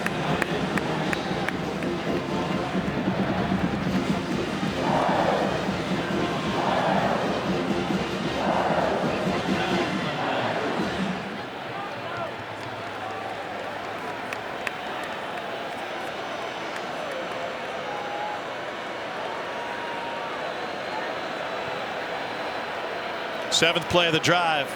Johnson fakes a hitch, goes down the sideline, incomplete, and Besh wanted the flag and never came. Damani Richardson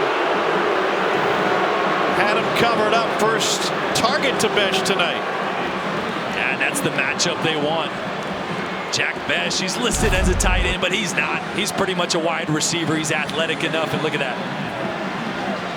Gets a step on Damani Richardson, who actually is in great position there coverage. I think the ball was a little too far out of bounds there. Big third down for A&M's defense, coordinated by Mike Elko. He's a hot name with all these coaching openings in Power 5. Play clock winding down. A&M. Oh, LSU will use the timeout.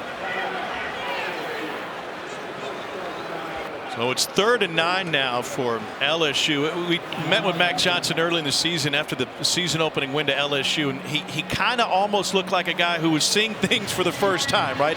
As a first-year regular starter. What kind of growth have you seen from him this season? A ton of growth. If you think of this offense, it's a lot of 5-man protection, which, as I mentioned earlier in the broadcast, puts a lot of responsibility on the quarterback. A young kid in this system. He's seeing it better and better as the weeks goes on. He's adjusting to the blitzes better, knowing his answers better. We like to compare a lot of quarterbacks to Joe Burrow. Yeah. Joe Burrow was an experienced quarterback when he got here, and it still took him a year in the system to really flourish. Now, on the other side, Besh targeted for just the first time. He's been a revelation this year as a freshman wide receiver. What does that do to a young quarterback when you essentially take away his favorite target? Well, that's really tough, right? And another thing we haven't mentioned, with Besh not practicing all week, that's a quarterback's best friend. It's Max Johnson's best receiver. But also, one of the areas of improvement I'm seeing is possibly because Max Johnson taking all the reps this week. Remember, he was splitting reps with Garrett Nussmeier before Nussmeier decided to redshirt. All Max Johnson this week, and it's showing. Max Johnson is the only scholarship quarterback available tonight for LSU. Pressure couldn't get to him. Throws off one foot, incomplete on 3rd and long, and that will bring out the kicking team and Cade York. Nice folks from Velveeta corrected us via social media. Just attempting a 50-yarder gets people registered for the Big Cheese. Even better. Yeah, they just want to hand out queso. The guys get the 2 longest field goals in Tiger Stadium history, and the game winner against Florida last year, among others. I was down there on the field earlier. He drilled one from the other 45, and it was just smoked. 47-yard attempt here, no cheese. This is a chip shot. Drills it. And LSU adds to its lead with 2:29 to go in the 3rd quarter. Well, college football has been topsy-turvy all season, and then once again this Thanksgiving weekend. Let's look at your picks for the college football playoff as of right now. Cole's got Oklahoma State there at number 3 with Bedlam ongoing. Cole's got Alabama sitting down at 6. I mean, they did struggle today, but it's the Iron Bowl. What do you got to say, Cole? They've struggled with a couple opponents this year. They haven't looked dominant a couple of times where you would have anticipated them to, including against this LSU team, which is sub 500, an Auburn team that just has 6 wins on the season. You have to dig them for that. Notre Dame has been dominating their opponents. Their resume is vastly underrated. Oklahoma State's resume, vastly underrated. Nobody wants to talk about those things. I think Oklahoma State might be playing better team football than anybody not named Georgia in the country right now. They just don't have the star power. Notre Dame up 24-0 on Stanford tonight. But Paul, they ain't played nobody. I mean, you know, Notre Dame playing Alabama's schedule, I think it's a little different story. But Tom, did you participate in the party? I was asked, but mostly people don't like to see my. I think what's interesting about all of us is we all have Cincinnati ahead of Notre Dame. They own the head-to-head win. What are the odds, though, that Notre Dame ends up in front of Cincinnati? They're pretty good because the committee already proved that they're willing to do that with Michigan and Michigan State a couple of weeks ago. So yeah, but Cincinnati's going to have a chance to play Houston, who is a ranked team and a good top 25 win if they get it next week. Absolutely, and Notre Dame's not going to have that opportunity. The championship Saturday could be a big ding for Notre Dame, no doubt. Take us all the way back to 2007 with that drama in the last weekend of the regular season. Straight chaos. Here's Devon A-Chain. He's got a first down run. Slips through the grasp and carries it all the way to the 46. 21 yards on first down for A-Chain. Boy, and this is what A&M's got to get back to. This hasn't been here, but look at left guard. Kenyon Green climbing to the second level, getting hands on Damone Clark there. A big hole for A-Chain. If there's any daylight, A-Chain and his speed's going to capitalize on it.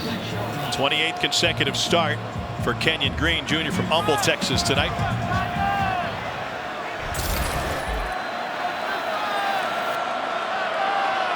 A&M still with only 31 rushing yards as a team. Pressure from the edge. A-Chain goes left side this time. And Damone Clark finally brings him down after a pickup of 7. Boy, LSU back into a 4-down front there, and Texas A&M getting into a gap scheme. Yeah, a little pin and pull there. Kenyon Green blocking down. Yeah, Bryce Foster pulling around, got a great block there. Man, I would just rinse and repeat. This is the rhythm that A&M needs to get into. Running the football is when this offense is at its best, setting up the pass. Let's see if they stick with it here on second down. Came into this game top 40 in the country in rushing and passing. Great balance. A-Chain with a first down run. Runs into his own man, bounces back to the inside. 19 yards that time for Devon A-Chain. Boy, watch Damone Clark here. He's going to hit this gap, the B gap, but the run hits in the C gap. We talk about Damone Clark playing so fast, so physical. 99% of the time, that's a great thing. Sometimes, though, you jump a gap a little early. That's when it hits you on the outside. First and 10. A-Chain bottled up, and they bring him down. Loss of 2. B.J. Ojolari, sophomore out of Marietta, Georgia, with the tackle for LSU.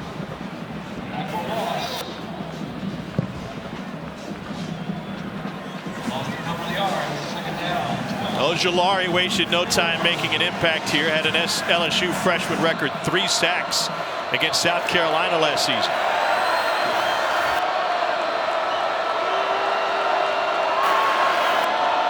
An LSU defense that has been productive tonight, but a shell of itself relative to the talent they had on the field to start the year. Calzada on the run. Here's A-Chain. And another Aggie first down. Takes it for 16 that time.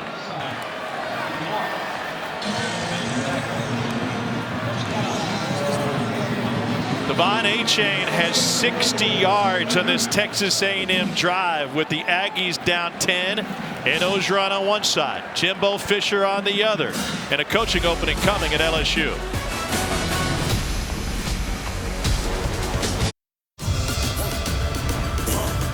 ESPN, home of the college football playoff. Run it.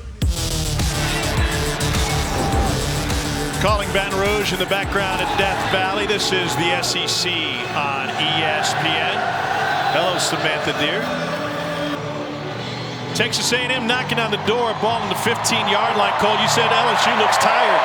Yeah, just saw some hands on hips, couple defenders bent over after that last play ended. A little extended break could give them the juice they need to get a stop. Start of the fourth quarter in this great SEC rivalry. Out of the pistol, Calzada to A-Chain. And A-Chain gets bottled up by Sony Fanu and his friends for no gain. This is an LSU defense that might be tired because of the depth situation. They have lost some great players. Andre Anthony, Mason Smith, Derek Stingley, first rounder in the secondary, Eli Ricks.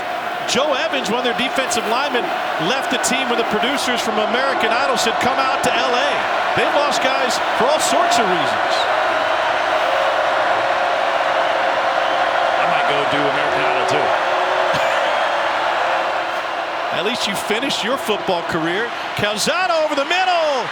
Spin. Touchdown. Jalen Preston. His first touchdown of the season. And the Aggies punch it in from 15 yards out.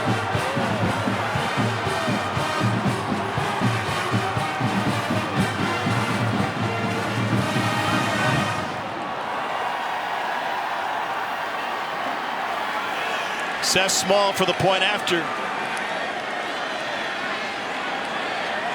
Devon A-Chain did the heavy lifting, 60 of the 75 yards on that drive. And then Calzada able to get this in.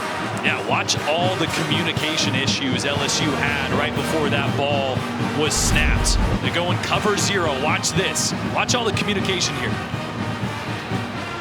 No, we missed it. So there was a lot of trying to figure out who was on who before that snap. And in fact, the linebackers bumped out to the right that time.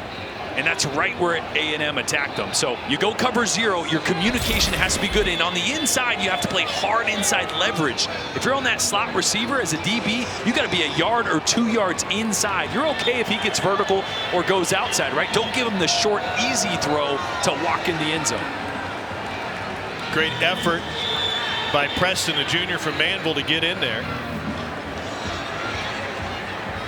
He's been around this program for a while. 2018 got a touchdown pass from Nick Starkel. It's a blast from the past for this A&M program. The loss here for the Aggies would put them at 500 in the SEC. Definition of average. Yeah. You said that this morning on SEC Nation. Definitely a year underperforming the standard that's been set here at A&M. Meanwhile, LSU has been sensational under Ed Orgeron with a national title and a dream come true. LSU has deep pockets, outstanding facilities. It's in the Southeastern Conference. Jimbo, I think long-term, might see the opportunity at LSU. Tom Herman's still the guy that LSU has targeted, the guy they zeroed in on. I think they'd love to have something in place with him by later today. Don't believe anything that you read. Can you confirm those reports are false? Absolutely. Sure. LSU will name Ed Orgeron as the permanent head coach in Baton Rouge. Coach O is achieving a lifelong dream by getting that job. This rivalry was at the center of that job opening. Talking with Coach O, he said, you know, on Thursday they said it was Jimbo's job. On Friday they said it was Herman's job. He said, we woke up Saturday morning, my then wife turned to me and said, today's our day. And it ended up being Ed O's job. Yeah, and look what happened. It was the right decision. Led him to a national championship. Was crucial in getting Joe Burrow to transfer in. Crucial in going and finding Joe Brady for that magical run in 2019. But the expectation here at LSU is that it's championship and competing for championships year in and year out. It was a fantastic 2-year run that culminated in that national title. 50 wins on the season, in his career for LSU, and of course that national championship. They haven't finished with a losing season since 1999, and he's trying to avoid that. 50-20 don't get you fired from many places. No. Anywhere.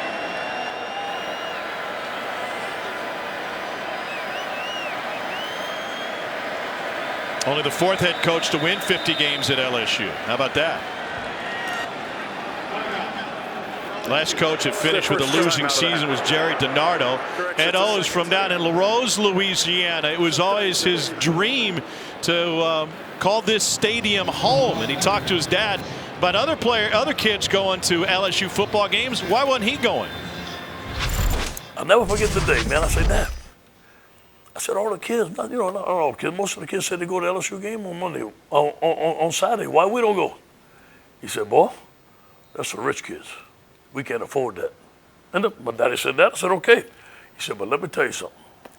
You keep on working like you are, you will never need a ticket to get into that stadium. Think about when they gave me the key to Tiger Stadium. So every time I open that, I think about my father. It's pretty cool.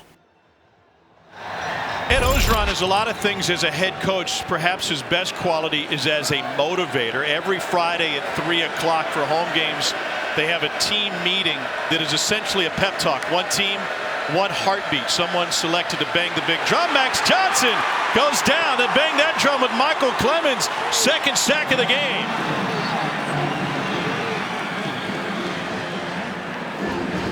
Watch Michael Clemens working on the left tackle here. Rushes upfield first and then spins back inside to make this play. It's a great move working on Dellinger there. Dellinger just got off balance. Michael Clemens way too much on that pass rush. Well, Clemens with the bull rushes earlier, then setting him up with a spin move. Yeah. 3rd and 15 now for Max Johnson. Looking for a screen, and it's incomplete. Dropped by Neighbors, and he had a path, maybe not for all 15, but for a chance. That's 2 drops by my count by Neighbors, both on 3rd down tonight. This is just trying to get your playmaker in space. Jailbreak screen. Had one hit big to Trey Palmer before the half. That's just trying to make a play and get your eyes looking for those blocks before you secure the ball. A short punt taken at the 35-yard line. 12:26 to play in regulation. Ed O and LSU trying to hold on.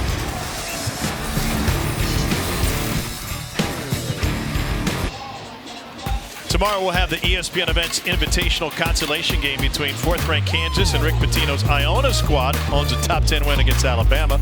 It's 1 Eastern, 10 a.m. Pacific on ESPN and the app. Championship game between Dayton and Belmont is on ESPN2 at 4 Eastern, 1 Pacific. Thanks to Wheels Up, helping make travel easier. Jordan was at SEC Nation on the plains this morning and in Baton Rouge this afternoon after flying in from Auburn. Got a pink plane. Yeah, it was. A little change up. Clash with your maroon. A&M down 3. Calzada backpedaling and couldn't find Spiller.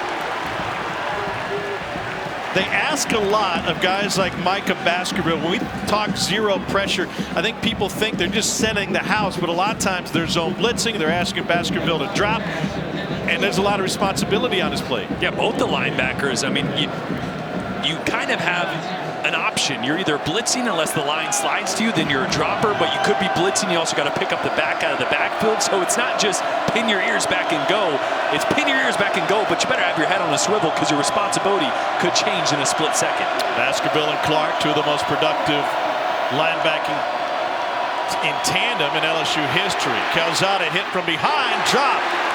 Oh, Preston, who had the touchdown grab, started to turn upfield before he put the ball in.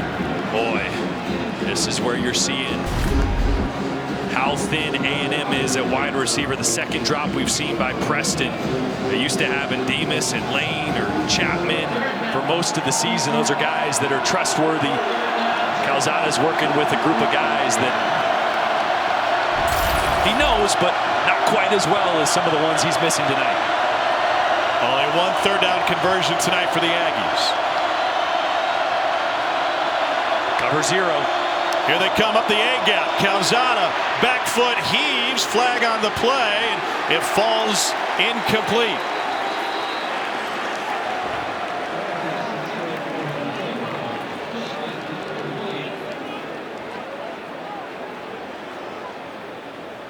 I mean, Zach Calzada is just sprinting away from the blitzing linebackers, trying to find time, and it's happened time and time again.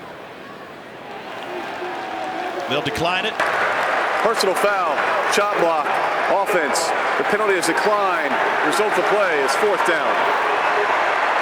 Yeah, just unfortunate on that one that A&M didn't have any short routes. All 3 wide receivers were going deep. Not sure if that's what Jimbo was talking about. Sometimes you have a sight adjust. So maybe Anaya Smith there is supposed to see the blitz, get his eyes inside, a quick option for Calzada. Instead, everybody running deep, and Calzada just had to chuck it.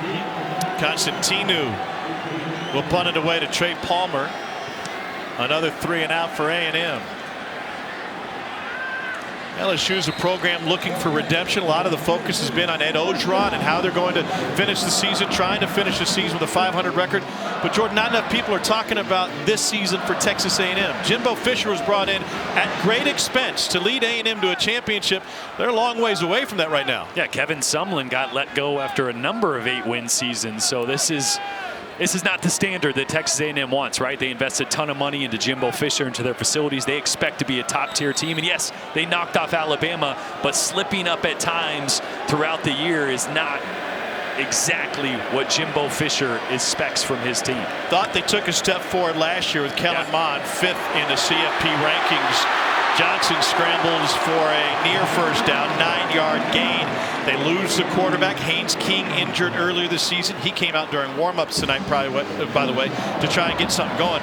Now going forward, Jimbo's got an incredible recruiting class next year. Guys lined up years down the road. New indoor facility coming. The investment continues in the program. Johnson drilled as he tried to set up. It's another sack for Clemens, his 3rd of the night. Well, here's one thing you can't do. Even though Dellinger is really struggling at left tackle, you can't have a tight end blocking Michael Clemens. Dellinger sliding inside there. You have a tight end one-on-one with Michael Clemens. That's a bad matchup if it's a left tackle, let alone a tight end there. Can't expect him to block Michael Clemens, and he has been a problem tonight for LSU. Just a mind-boggling ask.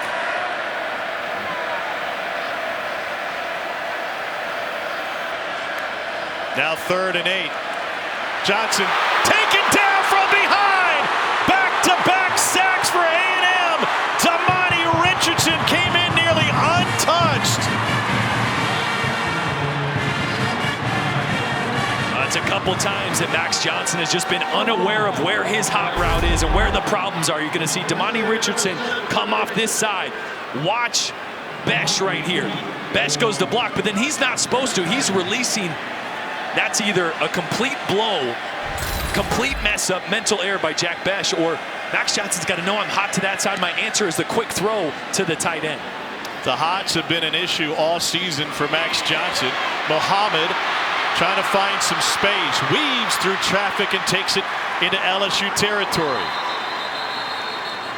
Not quite the wrecking crew, but the Aggies are wrecking Max Johnson tonight. Yeah, and once again, you can't ask a tight end to block a blitzer. Can't ask a tight end to block Michael Clemens. And that one right there, that one doesn't feel good.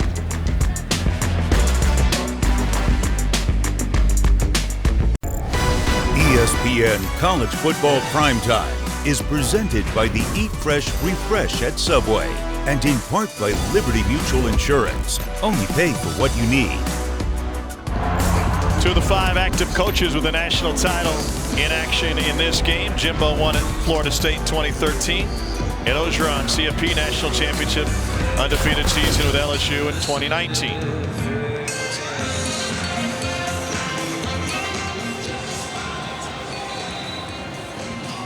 This is an absolutely huge drive for A&M. 3 straight incompletions last time they had the ball. I gotta think you gotta start this drive with the run. Establish that ground game again here in a game that's close, only down 3. Spiller dragged down by Baskerville after picking up 3. It's interesting. Last drive, A&M went back to the condensed formations. Remember early in the game I said this cover 0 pressure look for LSU doesn't like when you get in spread formations. I would widen things back out if I'm Jimbo Fisher. Give your quarterback a clear picture of what he's seeing, what pressure may or may not be coming. But again here, one back and one tight end attached, formation into the boundary. Spiller hit and dropped to the backfield.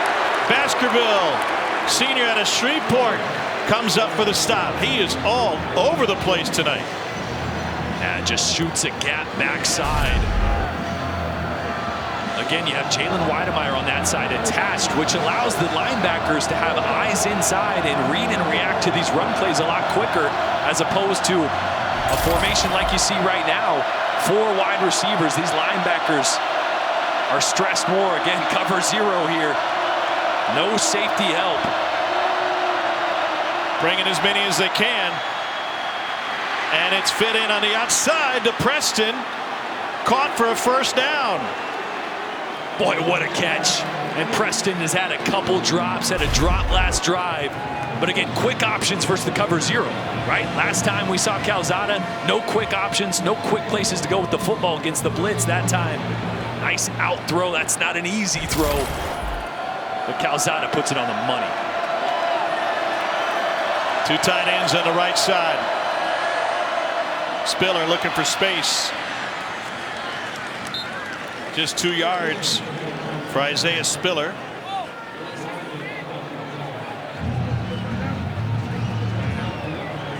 He's now over 1,000 for the season. And as good as Spiller's been in his career, it hasn't been tonight. I'm surprised they're not trying to run a little bit more with A-Chain. He's been the one that's been able to get vertical, get north and south, make some plays. Spiller's definitely capable of it, but tonight A-Chain's had the hot hand when they've gone back to the ground. Spiller first team All-SEC last year. They empty the backfield again. Calzada looks over the middle, incomplete. Let's take it with the studio. Here's Matt.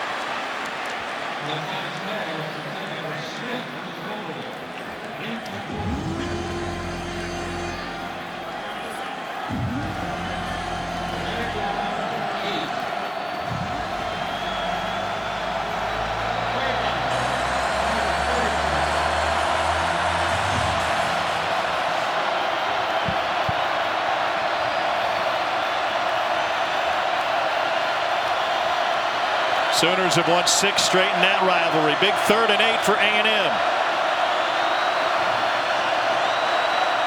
Calzada pulls it back, pressured, hangs a U-turn, stays alive. Bullet complete short of the sticks, and a run for a first down for Preston again. He's got it outside the numbers and into the end zone. Touchdown A&M. 2nd of the night for Jalen Preston.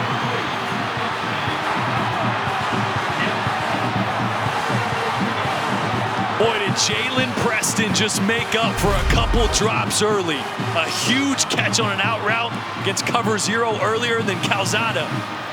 When he needs somebody, Preston worked back to the quarterback, scramble drill rules, and then this is all Preston cutting back all the way across field to punch this one in. And A&M takes the lead. Didn't have a touchdown catch all season. He's got 2 tonight. Seth Small makes it a 4-point A&M lead. Zach Calzada has been under literal and figurative pressure all season for Texas A&M. He stands tall on this one to Preston and finishes in the end zone. Aggies with their first lead. Take a look at tonight's fighting spirit moment, brought to you by Modelo. Zach Calzada to Jalen Preston. And not a bigger moment for Texas A&M. I mentioned it, Jalen Preston had his ups and downs tonight, a few drops, but 2 back-to-back huge plays on that last drive to give Texas A&M the lead, excuse me. What are we still doing here? Am I jumping ahead? Yeah. Whoa, we still got 7 minutes here. We're halfway through the 4th quarter, but I tell you what, Max Johnson might be thinking this one's over. He's seen a lot of Michael Clemens in his face tonight, Cole. Michael Clemens has had an excellent evening rushing off the edge. See, hands inside, bull rush. That's going to set up the spin move inside. Offensive tackle tries to get depth to cut off that bull rush. That's heavy. You can't put a tight end on a defensive end one-on-one and ask him to protect and pass pro. Just a bad ask from Jake Peets and the offensive staff for LSU. Michael Clemens has been outstanding tonight for this Texas A&M front. He had been working on Garrett Dellinger for all 3 of those sacks, but they flipped him to the other side now. And he's across from Austin Deculus. Johnson over the middle, complete for an LSU first down. It's Malik Neighbors. What are you thinking if you're Garrett Dellinger having to deal with Clemens, or better yet, when he's on the opposite side?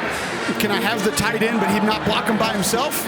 Or could you leave the tight end next to me and actually help? Give me a little bit of a chip, give me a bump there. That might help out some. The problem is, Tom, like you said, he's had Tyree Johnson, who's a super speed guy upfield. Then he's had Michael Clemens, who's got great length, and then DeMarvin Leal's been out there a little bit, who brings a big punch. Johnson 7 sacks his last 5 SEC games. Here's Ty Davis Price. Man, what a physical run by Ty Davis Price. That's one of those run stunts right there that Coach Elko likes to run, really to negate gap scheme runs. But when the zone scheme hits, obviously it can remove you from your gaps. You saw DeMarvin Leal was lined up a little deep. He stunts back inside, loops around. And where he departed was exactly where Ty Davis Price was headed. One of the reasons he was able to pick up a few extra yards. 78 yards on the ground for Price. They go right back to him. Lowers his shoulder. Bangs into a couple of Aggies. And that'll leave 3rd and 1. Well, hold on. Looks like the spot may be good enough for a first down. It is. Yellow line obviously unofficial. You hadn't caught up to that yet. And Jake Peets can open up the playbook here as Besh enters. Got a feeling Max Johnson's going to find Jeray Jenkins here pretty soon, having a monster night. He's been his go-to. He's in what we call a nasty split here down at the bottom as the X condensed towards the left tackle. Johnson looking right. Heaves over the top. It is incomplete. Neighbors the intended receiver. Antonio Johnson, the nickelback out of East St. Louis, Illinois, into coverage. Just a little big box concept here. You got a hitch on the outside, a slot fade by Neighbors. That's a pretty well thrown ball here. Man, Neighbors had a rough night. I mean, he's a youngin'. He's just coming into his own. He's got a lot of good football ahead of him. Great game last week, but really struggled catching the football tonight. I feel like we've seen a lot of drops this weekend in college football. Ty Davis Price stuck on 2nd and long. Go back to the Egg Bowl, Mississippi State. Dropped multiple touchdown opportunities. 3 in a row on that one drive. Richardson shoving up front with Cardell Thomas, a sophomore from Baton Rouge, getting another start. All right, 3rd and long here, passing situation. Got to find out where Michael Clemens is. Got to make sure. Number 1. You got more than one guy on him. He's going to be lined up on Garrett Dellinger again. And this is the backfield. matchup. Yep, this is the matchup that he has exploited all night, working off the edge here. Got all 5 offensive linemen covered up. A little bit of a shift now, but trying to force 5-man protection. See if this running back helps. Now they're going to flip him. Play clock at 1. And they don't get it off. What role did Michael Clemens' positioning have in that delay game penalty? Well, you saw him looking to the sideline. I think they were making sure delay the protection offense was where it needed to be. 3rd down. Cole, what role does the center Liam Shanahan play in this scenario? He plays a big role of identifying things, Tom, and getting people to the right places, but he can't change it. He's not looking over to the sideline to get a new play potentially. So he can only distribute what's given to him by the quarterback.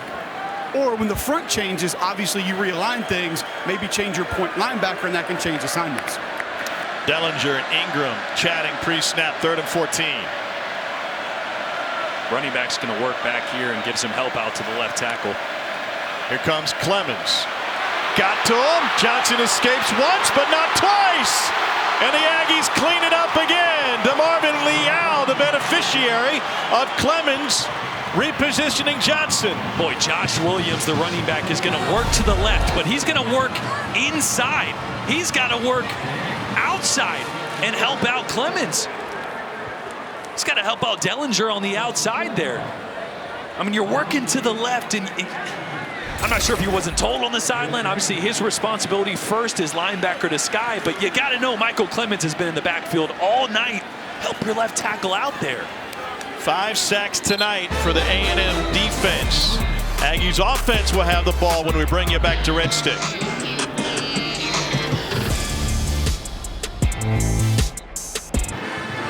Jason Aubrey with the announcement a moment ago, the personal foul penalty on Texas A&M Terrion Lee Jr. for blocking out of bounds on the punt.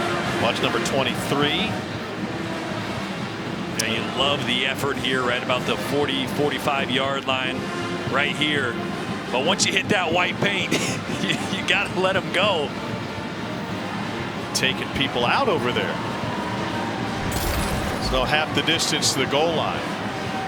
SEC Network have you covered on Conference Championship Saturday. A 4-hour pregame show before Georgia and Alabama square off at Mercedes-Benz Stadium in Atlanta. It all starts at noon Eastern, 11 a.m. Central. Then after the game, be sure to head back for a full game breakdown, interviews with players and coaches. You can always watch on the ESPN app if you're out and about. Nobody covers the SEC like we do. 4 hours? I better get my honey and water ready. Oh, JoJo's coming? Here's a look at the Power 5 championship games. ACC will be Pitt and Wake. Oklahoma trying to hold on, could force a rematch with Oklahoma State in the Big 12. Michigan with the win over Iowa State punch its ticket against Iowa. Utah and Oregon, and Georgia and Alabama. Michigan beat Ohio State today. Get in. Manhandle. That was a physical game. All right, if I'm Durante Jones, I'm Coach O. I'm dipping right back into the well of bringing pressure on Zach Calzada. Here's Spiller out of a two-back set when they left A-Chain out and no gain. LSU only has one timeout remaining. Used one before the field goal. They used another before Clemens was bringing pressure on a 3rd and long. First 8 games of the season, LSU only brought pressure 9% of the time. That was the lowest in the FBS. Last 3 games, you see Durante Jones in the foreground. He's dialed it up at 52% of the time.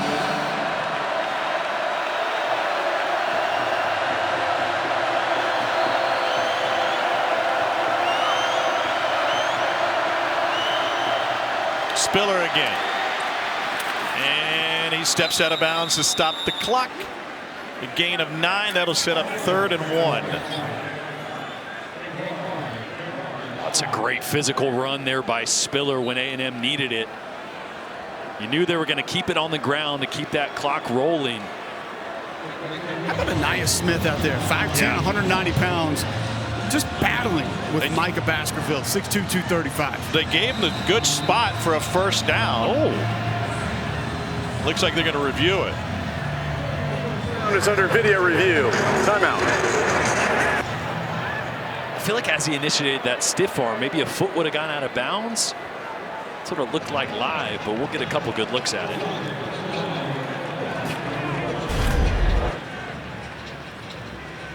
Just a little toss crack play. 2 down, 2 around. And Ogeron right on top of it. Yeah, did that toe go out? Sure, it looked like it did, which would put him. The divot would suggest he was 2 yards short. Yeah, about 2 yards. See if we can see his right foot on this next step, right? Now we're not going to be able to see it there. I'll tell you what, you piece them together, you know the right foot is out there and the ball behind the marker. You got him out, you got that right toe out, you just rock it back maybe at frame. Tough to see. Boy, can you say that's out? I mean,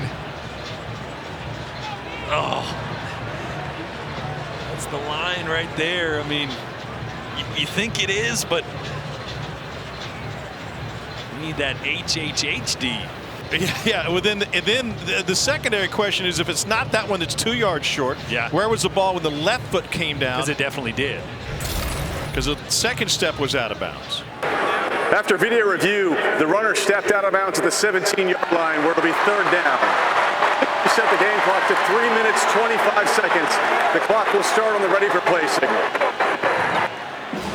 All right, so 3rd down, and Spiller has really turned it up here in the 4th quarter. And with LSU only having one timeout remaining, this is perhaps the game. Yeah, it's close. Even if A&M got the first down here, LSU with the one timeout would still be able to, if they could stop them, have a little bit of time to get the ball back. But this is when you need it right here. 3rd and 2. They need really good push in here. I'd be behind 55 if it was me. Out of Glenn Logan and Neil Farrell. Kenyon Green, the left guard Cole was referencing. Weidermeyer motions. They're going to throw it. Calzada pressured, lets it go. It is caught short of the stick by Weidermeyer. Damone Clark, another tackle. Play call? Don't love it. I don't love it at all. You get your right-handed quarterback sprinting shallow to the left, asking him to throw. I know you're trying to out-leverage quickly to the flats there, but that is a tough throw and great coverage here by LSU. Trying to get Jalen Weidermeyer in the flats, but you know you were going to have pressure. That means the quarterback's got to stay flatter. It's just a really hard throw. Ball was tipped, which forced the incompletion, and now leaves the Aggies to punt it away. Or pardon me, caught it short. Constantinu drills it. Trey Palmer, flag on the play. This one likely coming back, and he takes it out to the 31-yard line. Stays on his feet. We got extra shoving after that 52-yard punt. And Richardson wanting a flag at the end of that one. And officials have to sort this out. You know, you go back to that 7 overtime game. There is no love lost between these two programs. LSU had won 7 straight, had won all of them as SEC matchups before the 7 overtime game. Question at the end of this play. Did A&M come out of there with the ball, or was forward progress stopped by Palmer on the return? And then they'll sort out the flag. The ruling on the field is the runner's forward progress was stopped prior to loss of possession. During the return, personal foul, illegal blindside block, return team number 26. The penalty is half the distance to the goal. It'll be first down LSU.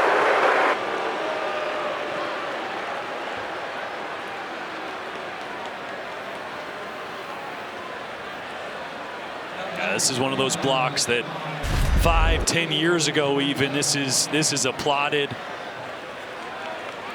They don't want you to go up high there, attacking the head or neck area. They want you to try to keep that down around the chest, get your helmet, get everything out of it. I think the LSU blocker there did everything he could. Just seeing that bang bang a little too high on that cutback block. So 2-minute drill now for LSU from the 15-yard line and only one timeout. Tell you what, if you could write the script to a movie, this would be one of those endings that you'd only believe if you were watching it. Might end with Coach O being carried off. Exactly. Editor needs a tight end by left tackle. Here comes pressure from the edge. Johnson trying to scramble with it, slides down at the 20. 152 and counting. Gain of 5 that time. Johnson's been an effective scrambler tonight.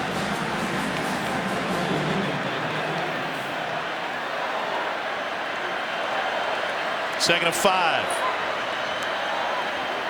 They bring 4. Johnson take it down. 6th sack of the night. It's a 4th for Clemens. LSU will have to use a timeout here. Boy, once again, it's the outside speed rush to the inside spin move on Dellinger. He's on skates. His weight has been back. Clemens has gone speed rush to power to outside to spin move inside. I mean, he is so far in the head of Dellinger, the left tackle right now. But we are lucky to have you two on this broadcast. We'll talk to Cole in just a moment about it, but from a quarterback perspective, you see number 2 lined up just in your line of vision. What are you thinking every snap? Get rid of the football. Look for your quick option, and that's what Max Johnson didn't do there. He actually had Besh on a slant route wide open from the number 3 position there in the slot. Should have banged that. You got to get the ball out of your hands quickly in these 2-minute drills. And that's been an issue for Max Johnson since that first game against UCLA. Cole on the other side. Garrett Dellinger has had his hands full. He's been put on an island tonight. All right, so let me show you just a little bit here what we're dealing with. So you have really 2 options. You can jump set and get width outside. You're going to try to cut off that path to the quarterback. But if you're dealing with a speed rusher, you get depth quickly to try to cut off that line to the quarterback a little bit deeper. When you start getting depth, that's when your weight's shifting backwards. Very difficult to anchor one of the things Dellinger's having trouble with. And then that spin move comes as well because your weight's taking you back quickly. So 3rd and 11, 1:31 remaining. LSU out of timeouts. Looking for a screen. Neighbors taken down by Aaron Hansford. 4th down. LSU trying to avoid a losing season since Jerry DiNardo's final season as a head coach in 1999.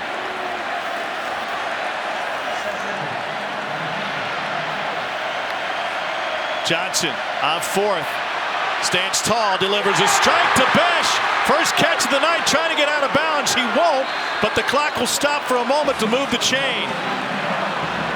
Boy, and this time he finds Besh. Had about 10 yards of cushion pre-snap. Great decision there by Max Johnson. Clock rolls now, 55 seconds to play. Johnson steps up, fires, sideline! Caught! First down, Jenkins, and he gets out of bounds. Nearly had the knee down on the slip. It goes for 31.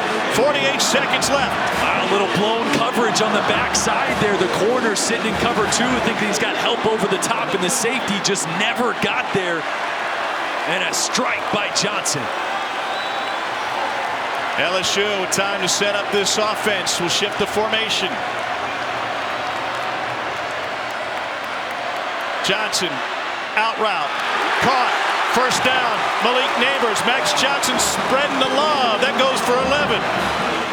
Oh, it's just an out route by Neighbors, who has a few drops on the night. It's a contested throw here. Antonio Johnson all over it. Johnson 2 touchdown passes tonight. They've both been long ones. Pocket holds. He's got all day. And we'll send that one to the cheerleaders. Really good decision there. Almost an identical concept, trying to get an out route. There to the sideline with a go route protecting it. Nothing there. Johnson chuck it out of bounds. Give Jake Peets the ability to take a breath, get back to a play call that he feels comfortable with. Protection, the biggest difference on this drive, fellas. Yeah, A&M just rushing 3 on a couple of those.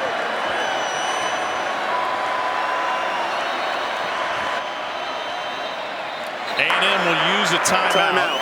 Texas A&M. This is their first charge. Michael Clemens was lined up with that 3-man line on the other side. Cole, let me ask you, why not put Michael Clemens over Garrett Dellinger every single play? One reason would be that you have other quality pass rushers. DeMarvin Leal's had some success out there tonight, so there are other bodies that could win. But mentally, emotionally, I see exactly where you're coming from, Tom. The guy's had a lot of success. Jordan mentioned it earlier. Dellinger's been on skates a lot of the night. Get in his head, get out there, and try to make something happen, especially if you're going to rush 3. If you can get that one-on-one, you probably think that that's going to be a win. But a lot of times, alignment, strength, boundary field, where the ball is, takes different defenders different places. Now let's go upstairs. Jake Peets has found a rhythm in play calling with his quarterback on this drive. Yeah, and I think you got to be careful of blitz here, because A&M showed right before that timeout in one of those looks where Damani Richardson blitzes off the edge, so give some protection. And again, a bunch formation. It looks like it's going to be to the boundary. Jake Besh at the bottom of your screen. Richardson has 1 sack tonight. They got 3 safeties in the game now.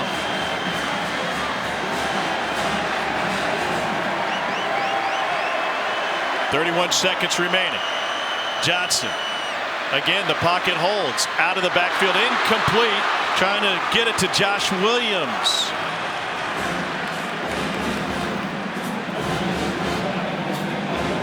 Third and 10. Yeah, another high-low concept there. A go route, a corner route. Running back and Besh coming to the short side as quick options. Well, this is one where you might take a shot. He got man coverage. Neighbors here with a little cushion, but he's going to be in man. Might take a shot right there. See if Johnson has time. Here comes the pressure. Lets it go. It is caught. Jermaine Jenkins. 28-yard strike. Yeah. Coach O trying to go out a winner.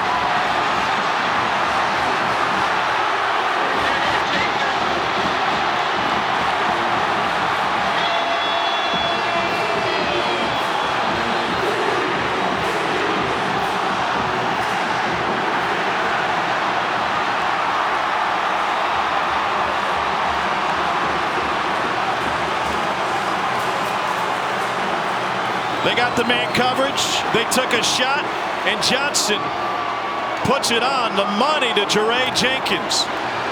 The color of the back of his jersey indicative of the pressure he's been under. Can't speak enough of the pressure Ed Orgeron's been under.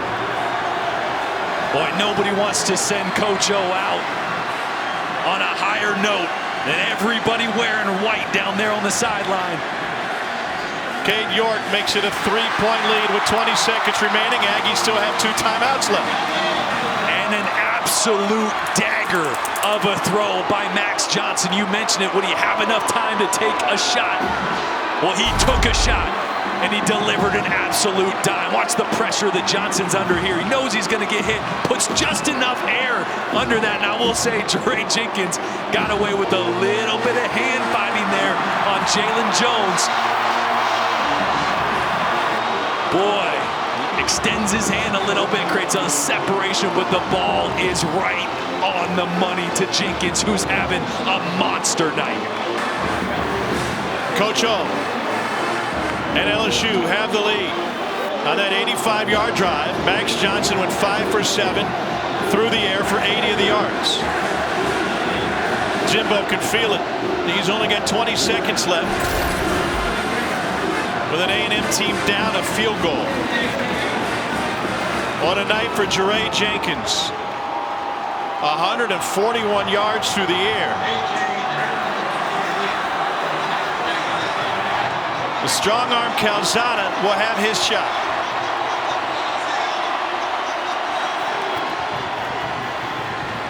The drama unfolding in Red Stick. What else is going on, Matt Berry?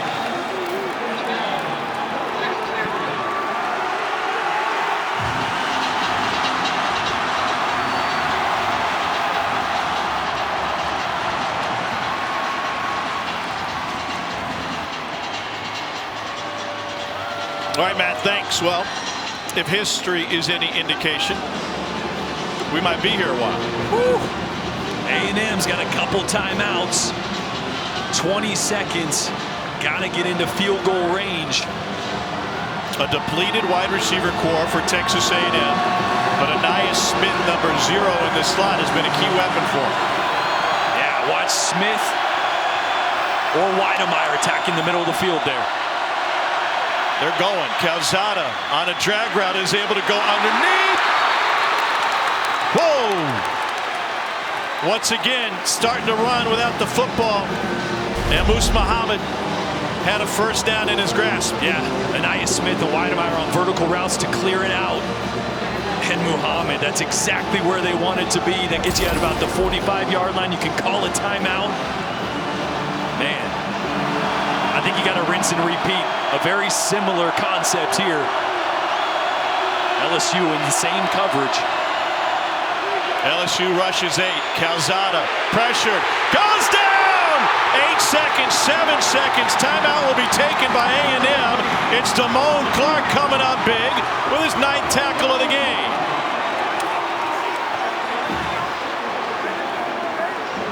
Just no quick option there.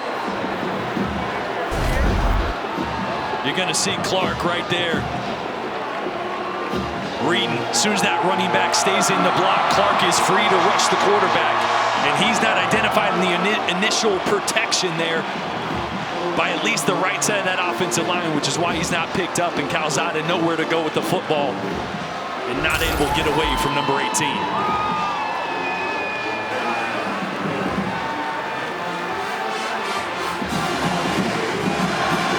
At the 20-yard line.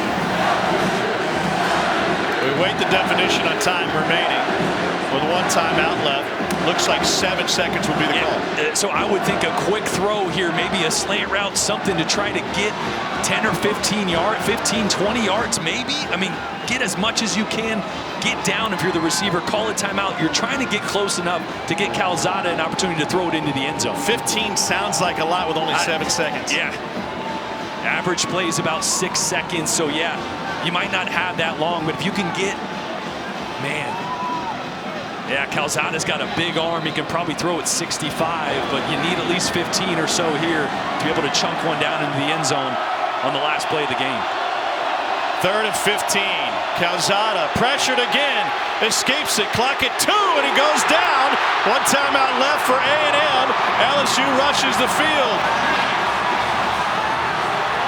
And Ed Orgeron out of La Rose, Louisiana, will go out a winner.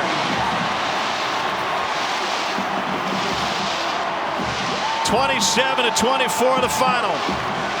And it ends on an LSU sack. Quick pleasantries with Jimbo and Coach O, and the Tigers bowl eligible. Hugs and smiles down the field. Cole, it's yours. Coach O, are you kidding me? These guys kept on fighting, man. Hey, I can't say enough about our football team and our coaching staff. So proud of this team. Why did this team play for you tonight the way that they did? It was about 19 seasons. It wasn't about me. I told them this is never going to be about me. This is about the team, one heartbeat. So proud of them. Jeray Jenkins down the sideline, man-to-man coverage, catches that touchdown. Take us through what you're thinking when you're watching that play. I felt we were going to make the play the whole time. I thought Jake did a great job of calling the last couple of plays of the game. Give it to our whole team. This is a big team win. Coach O, give it to me one more time. Go Tigers. Wow. Boundless enthusiasm and optimism for Ed Orgeron in his final game as LSU's head coach. Game-winning touchdown with 20 seconds left in a thriller in Baton Rouge. Let's get you to BYU, USC, where Dave Fleming, Rod Gilmore, and Stormy Bonatoni are on the call. So long from a thriller in the SEC tonight from Baton Rouge.